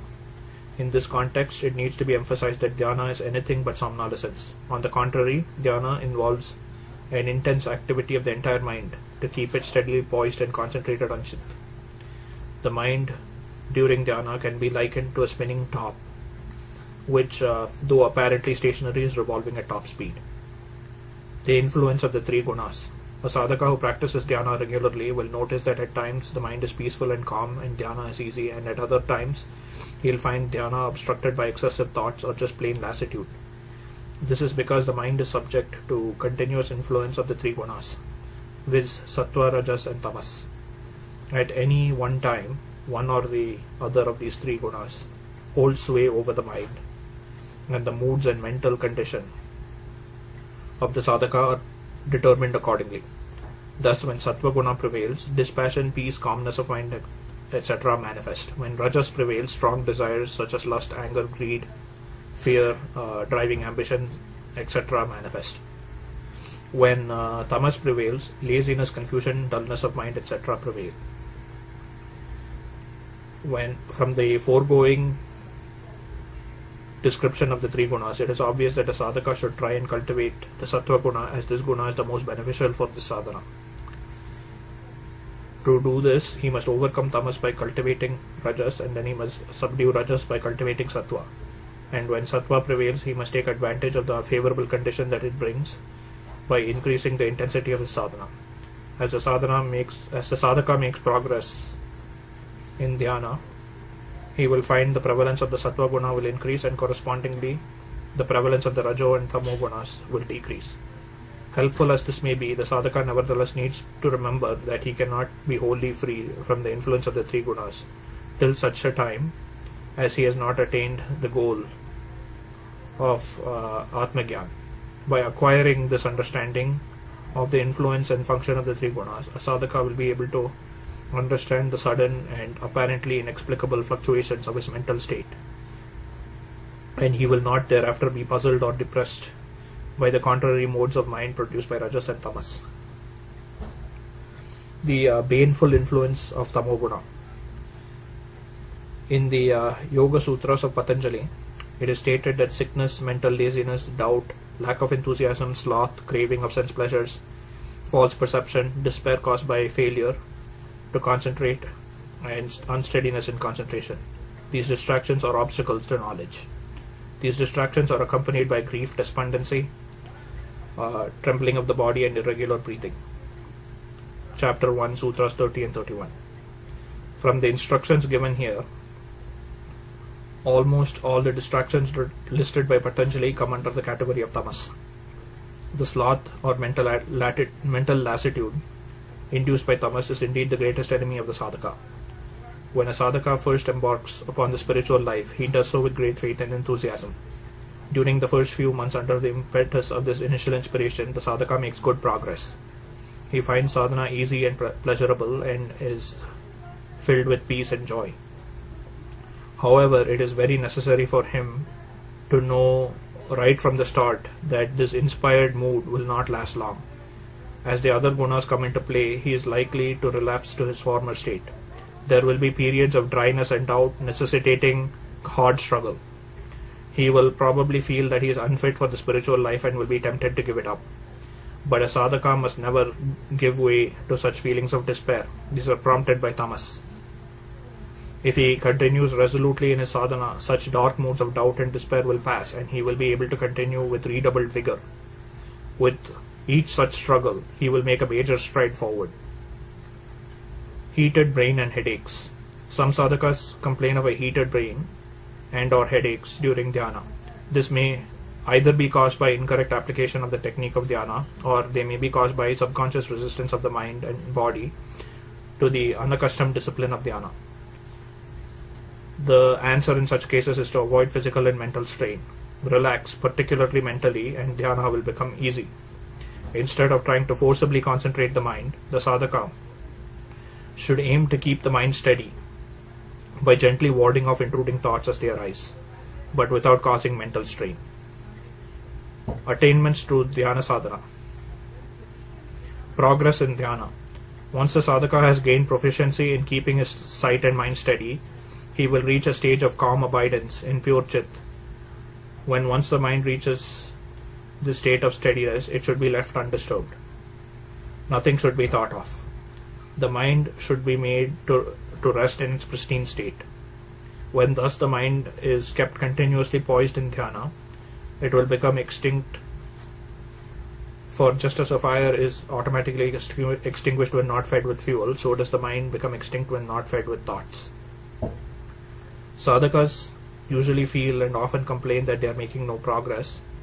This is because in spite of long years of practice, they do not find in themselves any external manifestation indicative of progress. However, it needs to be remembered in this context that the changes being brought in the sadhaka are internal and hence not evident to the sadhaka himself. Only the guru knows and can discern actual progress made. There are nevertheless certain indicators that act like signposts to reassure the sadhaka that he is on the right track and progressing. These are A. Development of the power given by Sri Swamiji, B. Visions, C. Powers, D. Manifestation of spiritual currents, E. Rising of Kundalini Shakti, and F. Experience of Ananda or bliss. It needs to be stressed that though it is highly unlikely that every sadhaka will experience all of the above manifestations, a sadhaka will usually experience one or more of the above manifestations in varying degrees according to his own personal inclinations and mental attitudes. There is no absolute rule in this regard, nor is it essential for a sadhaka's progress to experience all of the above manifestations. Hence, a sadhaka must not lose heart just because he is not having any of these experiences. It merely means that he does not need them and can progress without them. Development of power given during Diksha. This aspect has been dealt with earlier, but it needs to be elaborated a bit more at this stage. After receiving initiation, as the sadhaka continues his practice, he will find that the divine power given by Sri Swamiji at the time of dhyana will begin to gradually grow within him. Externally, it will be felt in the form of heaviness of the eyelids at the time of dhyana. However, as it grows stronger by continued practice, it will manifest itself in the form of a strong and compelling pull drawing the sight and mind towards the Prakriti. In fact, the manifestation of this power at times becomes so strong that to an onlooker the sadhaka's face appears to undergo contortions under its influence, though the sadhaka himself is unaware of this fact. Once his power develops, all that the sadhaka has to do is to submit to it and not resist in any way. He will find that the power on its own will draw the sadhaka's sight and mind to the Prakriti and hold them there. As mentioned earlier also, if a sadhaka finds his eyeballs flickering or feels tightness or pain around the eyes and forehead, or experiences an uncomfortable strain of the mind, he will find that these are merely warning signals that he is unconsciously resisting the working of this power by allowing thoughts to play on his mind. The moment he controls his thoughts and makes the mind quiet again, the power resumes its work unhindered and these stress signals disappear. As this power increases with practice, the sadhaka will find it progressively easier to concentrate his sight and mind, and he will be able to sit for dhyana for longer hours. Visions. Visions are the most misunderstood aspect of dhyana. Sadhakas talk to older devotees, hear them speak of varied visions, and thereby conclude that visions are the sole indicator of progress. In fact, many sadhakas treat visions as the be-all and end-all of dhyana. These wrong notions need to be dispelled. Regarding visions, Sri Swamiji has repeatedly stressed that visions are not an essential feature of dhyana, and the fact that a sadhaka sees no visions should be no cause for despondency. Undoubtedly, during the earlier stages of dhyana, the seeing of visions is a great source of encouragement and gives a tremendous boost to a sadhaka's endeavor, enthusiasm and progress. However, during the more advanced stages, a sadhaka has to transcend these visions in order to make further progress, and at this stage, the habitual desire for seeing visions acts as a brake and an obstacle, as the sadhaka is merely satisfied if he sees a vision and has no will or inclination to transcend them and proceed further. Hence, Sri Swamiji vouchsafes visions only to those whom he feels require such aids for further progress in dhyana. This again is determined by the personal proclivities of the sadhaka, such as whether he is attracted by the personal or impersonal aspect of God, whether he yearns for visions, etc. If Sri Swamiji finds that a sadhaka can carry on dhyana without the need of visions, then such a sadhaka may not get any visions at all. Be that as it may, it is important to remember that visions, if they have to come, will come of their own time and of their own accord. This point is being stressed because many sadhakas fall into the error of trying to will visions. This is wrong, because such attempts at trying to force visions by willing them only disturbs the natural tenor of the dhyana and often obstructs a vision that might have come, had the sadhaka let the dhyana take its natural course. When in spite of such yearning and intense effort no vision yields, and it will not be for the reason stated earlier, the sadhaka feels despondent and frustrated. It cannot be overstressed that a vision, when it has to come, will come spontaneously and of its own accord. It cannot be willed by the sadhaka, however hard he tries. And in fact, willing may lead to mental hallucinations and may cause him harm. Again, in the context of visions, a sadhaka needs to be cautioned that he must never allow himself to forget the basic aim of dhyana, which is to concentrate the sight and mind on the Prakriti and keep the mind free of thought and poised in pure awareness of Chit or Chit. When lights or visions arise during the dhyana and flit across the mind, he must not allow himself to be carried away by them and try to follow them with his eyes. He should see them if they come within the orbit of his steadied vision, or else he should let them pass. He will find that if he tries to follow a vision as it flits across the mind, he will not only lose his concentration, but the vision will also fade away. If he keeps his sight and mind steadily concentrated on the Prakriti, the vision will also steady itself and will remain within the orbit of his sight. These visions come in a flash, last a few seconds, and then disappear. Powers. Like visions, powers are another attainment keenly sought after by sadhakas, particularly the uninitiated. In fact, there are many who take to dhyana not because of a desire to attain spiritual benefit and realization, but primarily because of their desire to attain powers. This craving is excited and further whetted by the stories they hear and accounts they read of various extraordinary powers attained by the different disciples of Sri Swamiji. It will not be out of place, therefore, to caution the sincere seeker in this regard. Whereas visions are a help to the sadhaka in his spiritual progress, powers are of no help whatsoever. In fact, they constitute a major stumbling block. When a sadhaka attains any extraordinary power, there is always a temptation to exhibit it, and such exhibition leads to adulation from the ignorant populace, who generally confuse miracle mongering with spirituality. Such popular adulation inevitably gives an unwelcome boost to the sadhaka's ego, which in turn prevents any further spiritual progress. Sooner or later, the sadhaka who possesses these powers is tempted to use them for selfish purposes, and this leads to a headlong fall from the spiritual path. Such unfortunate sadhakas not only lose the powers that they once possessed, but with them, they also lose their spiritual discernment and end up far worse than they were when they first set out on the spiritual path. Powers therefore ought to be shunned as poison. Sri Swamiji constantly warns sadhakas against the dangers inherent in attainment and misuse of powers. But the fact is that various powers come to the sadhaka unasked and unsolicited during the course of his sadhana. Not necessarily to all, but certainly to many. Should this happen, the sadhaka should on no account exhibit or use these powers. He should instead pray ardently to Sri Swamiji to take these powers away from him. If he is sincere in his supplication, Sri Swamiji will withdraw these powers, or at least they will lose their capacity to harm the sadhaka's natural spiritual progress.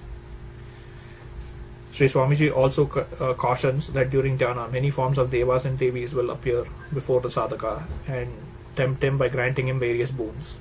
On such occasions, the sadhaka should never ask for any powers or any material benefit. Instead, he should ask only for bhakti and dhyana siddhi. Sri Swamiji, however, does make exceptions in the case of spiritually matured or advanced disciples. To them, he grants certain powers so that they can do jana seva and help other sadhakas in their spiritual progress. However, in the case of these chosen disciples, there is no danger of misuse, as their ego has been eliminated and they have no personal desires. Whatever powers Sri Swamiji grants them, they use only for the benefit of others, strictly in accordance with his directions. Spiritual currents. As dhyana progresses, spiritual currents will start manifesting themselves in the sadhaka's body. These are occasioned by the stirring into wakefulness and subsequent movements of the Kundalini Shakti. These currents will be felt in varying intensities in different parts of the body. Their frequency and manifestation are unpredictable. They occur of their own accord and at varying intervals.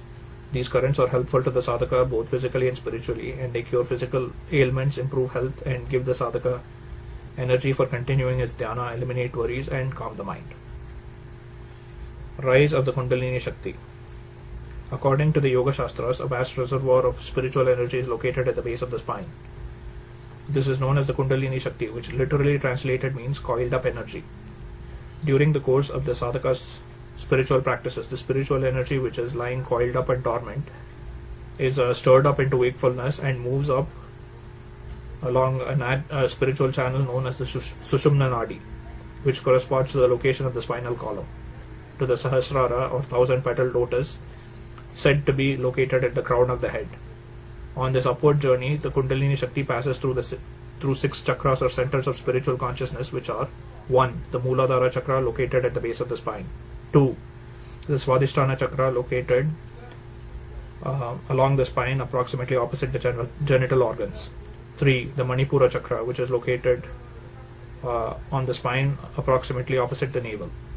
4. The Anahat chakra, which is located along the spine approximately in line with the heart. 5. The Vishuddhi chakra, which is located along the spine at the base of the neck in the rear. 6. The Ajna chakra, which is located In the central cavity, where the vertical line connecting the crown of the head to the soft palate joins the horizontal line connecting the two ears. As the Kundalini Shakti travels through these chakras, the sadhaka will have experiences and encounter obstacles peculiar to each chakra. These are given in some detail below. Mooladhara chakra. The mind of a worldly person is said to dwell in the three lower centers or chakras. The mind does not manifest any spiritual aspirations and is normally obsessed by desires of a material and worldly nature. However, once the Kundalini Shakti is awakened as a result of the Diksha and Dhyana, the following indications become manifest. A. Indications. There will be a keen desire to do more and more dhyana. B. Experiences. The sadhaka may obtain a vision of his Ishtadeva during dhyana. And C. Obstacles. The sadhaka may be afflicted with various ailments, but such ailments will not hamper his dhyana. Such ailments will be cured by Sri Swamiji's Ashirvad and by use of Vibhuti given by Sri Swamiji. B. Swadhisthana Chakra or Swadhisthana Chakra. A. Indications. When the Kundalini is in this chakra, the mind becomes agitated, chanchal. A sadhaka feels restless and usually roams from place to place. He also feels excessively hungry. B. Experiences. The experiences he may have been having earlier disappear, and though he yearns to have experiences, his yearning is not fulfilled. This causes depression of mind. C. Obstacles. The mind is agitated and disturbed. The sadhaka feels disturbed and is tormented by excessive craving for food. These obstacles ought to be overcome by persistence and regularity in dhyana, and by increasing the time spent in dhyana to the maximum possible. Manipura Chakra. A. Indications. The sadhaka starts experiencing samadhi and soon reaches a stage when as soon as he sits for dhyana, he goes into samadhi. B. Experiences. Powers begin to manifest themselves, such as the ability to materialize at a distant place. C. Obstacles. As soon as the sadhaka gets up from dhyana, he is tempted to try out his powers, and if he yields to his temptation, he is soon misled into trying to show off the powers he has acquired. As a consequence of this, his ego gains strength, and correspondingly his bhakti or devotion to God and his guru diminishes. In order to overcome the obstacle, the sadhaka should refrain from exhibiting his powers. Anahat Chakra. A. Indications. The sadhaka acquires yoga siddhi or vachan siddhi, i.e. whatever he says come true or fulfilled. B. Experiences. The sadhaka acquires the power to roam about in his sukshma sharir or astral body wheresoever he wills. C. Obstacles.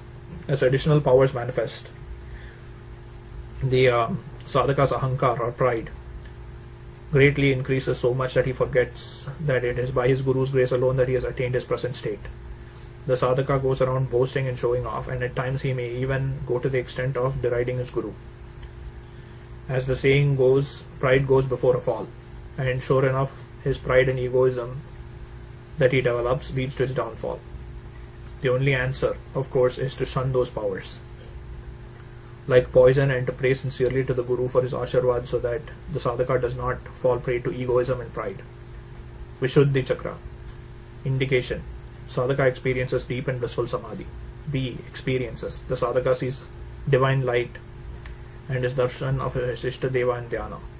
He attains the power to go anywhere he likes in his sukshma sharir, including other lokas or planes of existence such as Devaloka, Mrityuloka, etc. C. Obstacles. There are no obstacles experienced at this stage.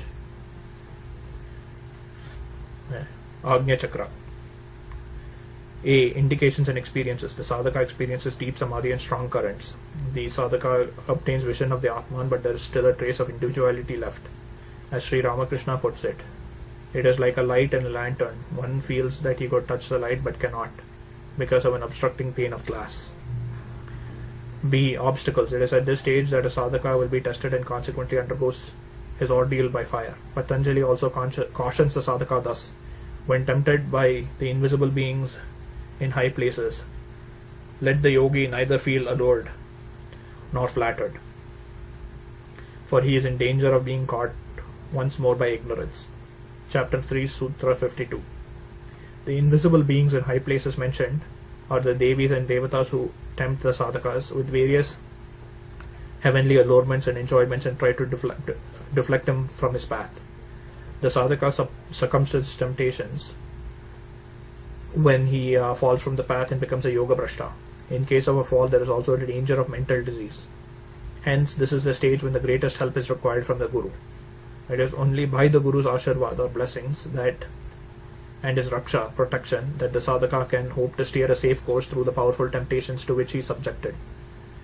Even in the lives of divine incarnations, we read about this period of testing. For example, Jesus being tempted by Satan in the wilderness, or Buddha being tempted by the devil Mara before he gains the final illumination. The Sahasrara. If the sadhaka successfully resists the various temptations and resolutely sticks to his yogic path, the Kundalini finally rises to the seventh plane, the 1,000-petaled lotus on the crown of the head known as the Sahasrara. When this happens, the sadhaka passes into Nirvikalpa Samadhi and experiences Atma Sakshatkara. Samadhi. The only difference between fully matured dhyana and samadhi is that the state of dhyana is attained by effort and kept up by effort. Samadhi is a state of effortless abidance in the Atman. Samadhi, like everything else in dhyana, cannot be induced by the sadhaka by an act of will. It comes automatically of its own accord when the sadhaka has acquired the prerequisite status of maturity in his dhyana. While doing dhyana, he will effortlessly pass into samadhi. This initial samadhi may last for a half hour or more. Then the vasanas which are still active will pull his mind down from samadhi again. As the sadhaka continues his dhyana in the proper manner, such samadhi will become more and more frequent. Samadhis of three kinds: A. Savikalpa Samadhi, B. Nirvikalpa Samadhi, and C. Sahaja Nirvikalpa Samadhi. Savikalpa Samadhi. In the advanced state of dhyana, the mind turns away from objectivity to subjectivity, and when that happens, Savikalpa Samadhi ensues. During this samadhi, the mind is resolved in its origin, the hridayam or heart, and the sadhaka is sunk into deep peace and bliss, without the least ripple of thought. However, the sadhaka still retains consciousness of its identity, and hence the feeling continues to persist that he, the subject, is doing dhyana and the Atma is the object of his dhyana. As he is aware of this differentiation, he has to make an effort to hold on to the state of Savikalpa Samadhi. Nirvikalpa Samadhi. By continuously holding on to Savikalpa Samadhi, the sadhaka eventually experiences Nirvikalpa Samadhi. In this state, the mind sinks into and is resolved into the Atma. There is not the least trace of I or separate identity. In fact, there is no knowledge apart from the awareness of blissful existence. In connection with Nirvikalpa Samadhi, it is stated that in the Vibhika Chudamani that when the mind is purified by the sadhana, one passes from Savikalpa to Nirvikalpa Samadhi. This in turn leads to the direct realization of the Atman. This Nirvikalpa Samadhi destroys all vasanas and severs the Chidjata Granti. Thereafter, everything is seen as a manifestation of the Atman only. The difference of you, I, this, that, etc. disappears. Once Nirvikalpa Samadhi is attained, further effort by the sadhaka is neither necessary nor possible. Effort is only possible up to and including the stage of Savikalpa Samadhi. Once Nirvikalpa Samadhi is attained, the sadhaka is no longer aware of I, i.e. of his existence as a separate individual. And hence there is no one left to make any further effort. At this stage, some higher power takes over and leads the sadhaka on until the final realization. Sahaja Nirvikalpa Samadhi. Sahaja Samadhi is remaining in the primal pure natural state without effort. This is the highest state and goal of all yogis. The sadhaka no longer sees himself as an individual but is in conscious identity with the Paramatma. There is now no more need for him to do dhyana or any other sadhana. Though he may engage in normal day-to-day activities, he no longer identifies himself with these activities but treats them as a dreamer treats a dream experience. In fact, in the Sahaja state, the yogi is aware only of the Atma, and it is a continuous experience of oneness. Ekoha Dvityo Nasti. Tapas. There are many ardent sadhakas who repeatedly request Sri Swamiji to initiate them into tapas. Such sadhakas obviously do not comprehend the true meaning and nature of tapas. The difference between normal dhyana and tapas is that during dhyana the sadhaka is conscious of the body. Tapas implies being immersed in samadhi, during which the sadhaka is not at all conscious of his body and his surroundings. Whereas dhyana is intermittent and interrupted by thoughts, tapas is continuous like the flow of oil. From this it will be apparent that the sadhaka is fit for undertaking. Tapas has reached the samadhi stage and who is capable of holding on to samadhi for long periods. Obviously, therefore, a sadhaka cannot undertake tapas merely by his having a wish to do so. It is only by practice of dhyana over a long period of time and that the mind is purified and prepared for samadhi and tapas. The duration of this preparatory period depends on the spiritual maturity of the individual and the amount of time and effort he devotes to the practice of dhyana. Initially, tapas follows a 6-hour cycle. Beginning from midnight, the sadhaka will be immersed in samadhi for 5 to 5.5 hours. At 5 to 5:30, his eyes will automatically open and he will emerge from the state of samadhi. This will be repeated at 11 to 11:30 and 17 to 17:30 hours, and at 2300 to 23:30 hours. When the sadhaka emerges from samadhi, he should drink some water. He should then take light nourishment, which is restricted to only milk and fruits. In case preferred, lassi or diluted curds may be taken instead of milk. After this light repast, the sadhaka should sleep for about 10 minutes to digest the milk and the fruits he has consumed. Thereafter, he may walk around within the house or ashram compound if he likes. This rest period between samadhi should be restricted to 30 minutes to 1 hour. During the midnight rest period, the sadhaka should have his daily bath. After his bath, he should rest for 1 hour. As the intensity of the tapas increases, the sadhaka will remain immersed in samadhi for longer and longer periods until during the advanced stages, he will be in continuous samadhi for all 24 hours except for the 1 hour break at midnight, where he can take his bath and partake of some light refreshment of milk and fruits. The sadhaka must continue his tapas until by Guru Kripa, he obtains sakshatkara and is instructed by his guru to rise and discontinue his tapas. If the sadhaka leaves off tapas without guru agya or permission, he will face difficulties and will have to come back to his guru in order to complete his sadhana. Sakshatkara. The state of sakshatkara, of course, can never be described because it is beyond mind and speech. However, there are various indications given in the scripture and the descriptions left to us by the great sages who have attained this final state. The great sages say that to remain always as the pure Atma is Sakshatkara or realization. Elaborating this, sage Vasishta said in Yoga Vasishta, just as the mind in a stone remains quiet and modeless, so also like the interior of the stone to remain unmoded and thought-free, but not in slumber nor aware of duality, is to be fixed as the real Atma. Sri Shankaracharya has said, just as in the ignorant mind, unmindful of the identity of the Atman with Brahman, one truly believes oneself to be the body, and so also after knowledge to be free from the illusion of the body being the Atman and becoming unaware of the body undoubtingly and unmistakably, and always to experience the Atman as Satchidananda, identical with Brahman, is called Sakshatkara. Talking about the experience at the time of obtaining Sakshatkara, Sri Ramana Maharshi said, realization is called Vritti-jnana. You can feel yourself one with the one that exists. The whole body becomes a mere power, a force current. Your life becomes a needle drawn to a huge mass of magnet, and as you go deeper, you become a mere center, and not even that.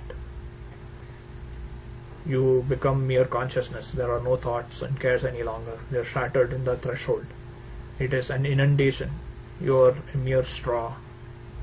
You are swallowed alive, but it is very delightful for you. Become the very thing that swallows you.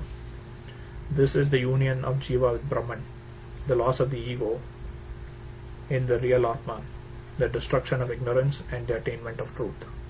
Sri Swamiji, when questioned about Sakshatkara, has been somewhat reticent about this final and culminating aspect of dhyana. As he explains it, this is something that has to be experienced and cannot be put into words. That apart, even if an attempt is made to convey the nature of his experience by suitable hints and examples, only very advanced sadhakas would be able to understand it. Therefore, Sri Swamiji feels that details about Sakshatkara should be only given to once sadhakas have acquired a deeper understanding of dhyana.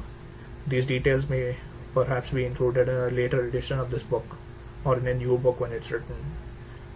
For the present, Sri Swamiji has confined his remarks to clarifying the nature of experience at the time of Sakshatkara.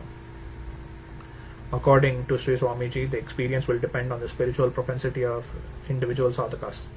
Thus, those sadhakas who are inclined towards a nirguna bhava, devotion to the attributeless absolute, will obtain Atma Sakshatkara on the successful completion of their dhyana practices. Those who are inclined towards a saguna bhava, devotion to God with attributes, will obtain Sakshatkara of their Ishtadeva instead.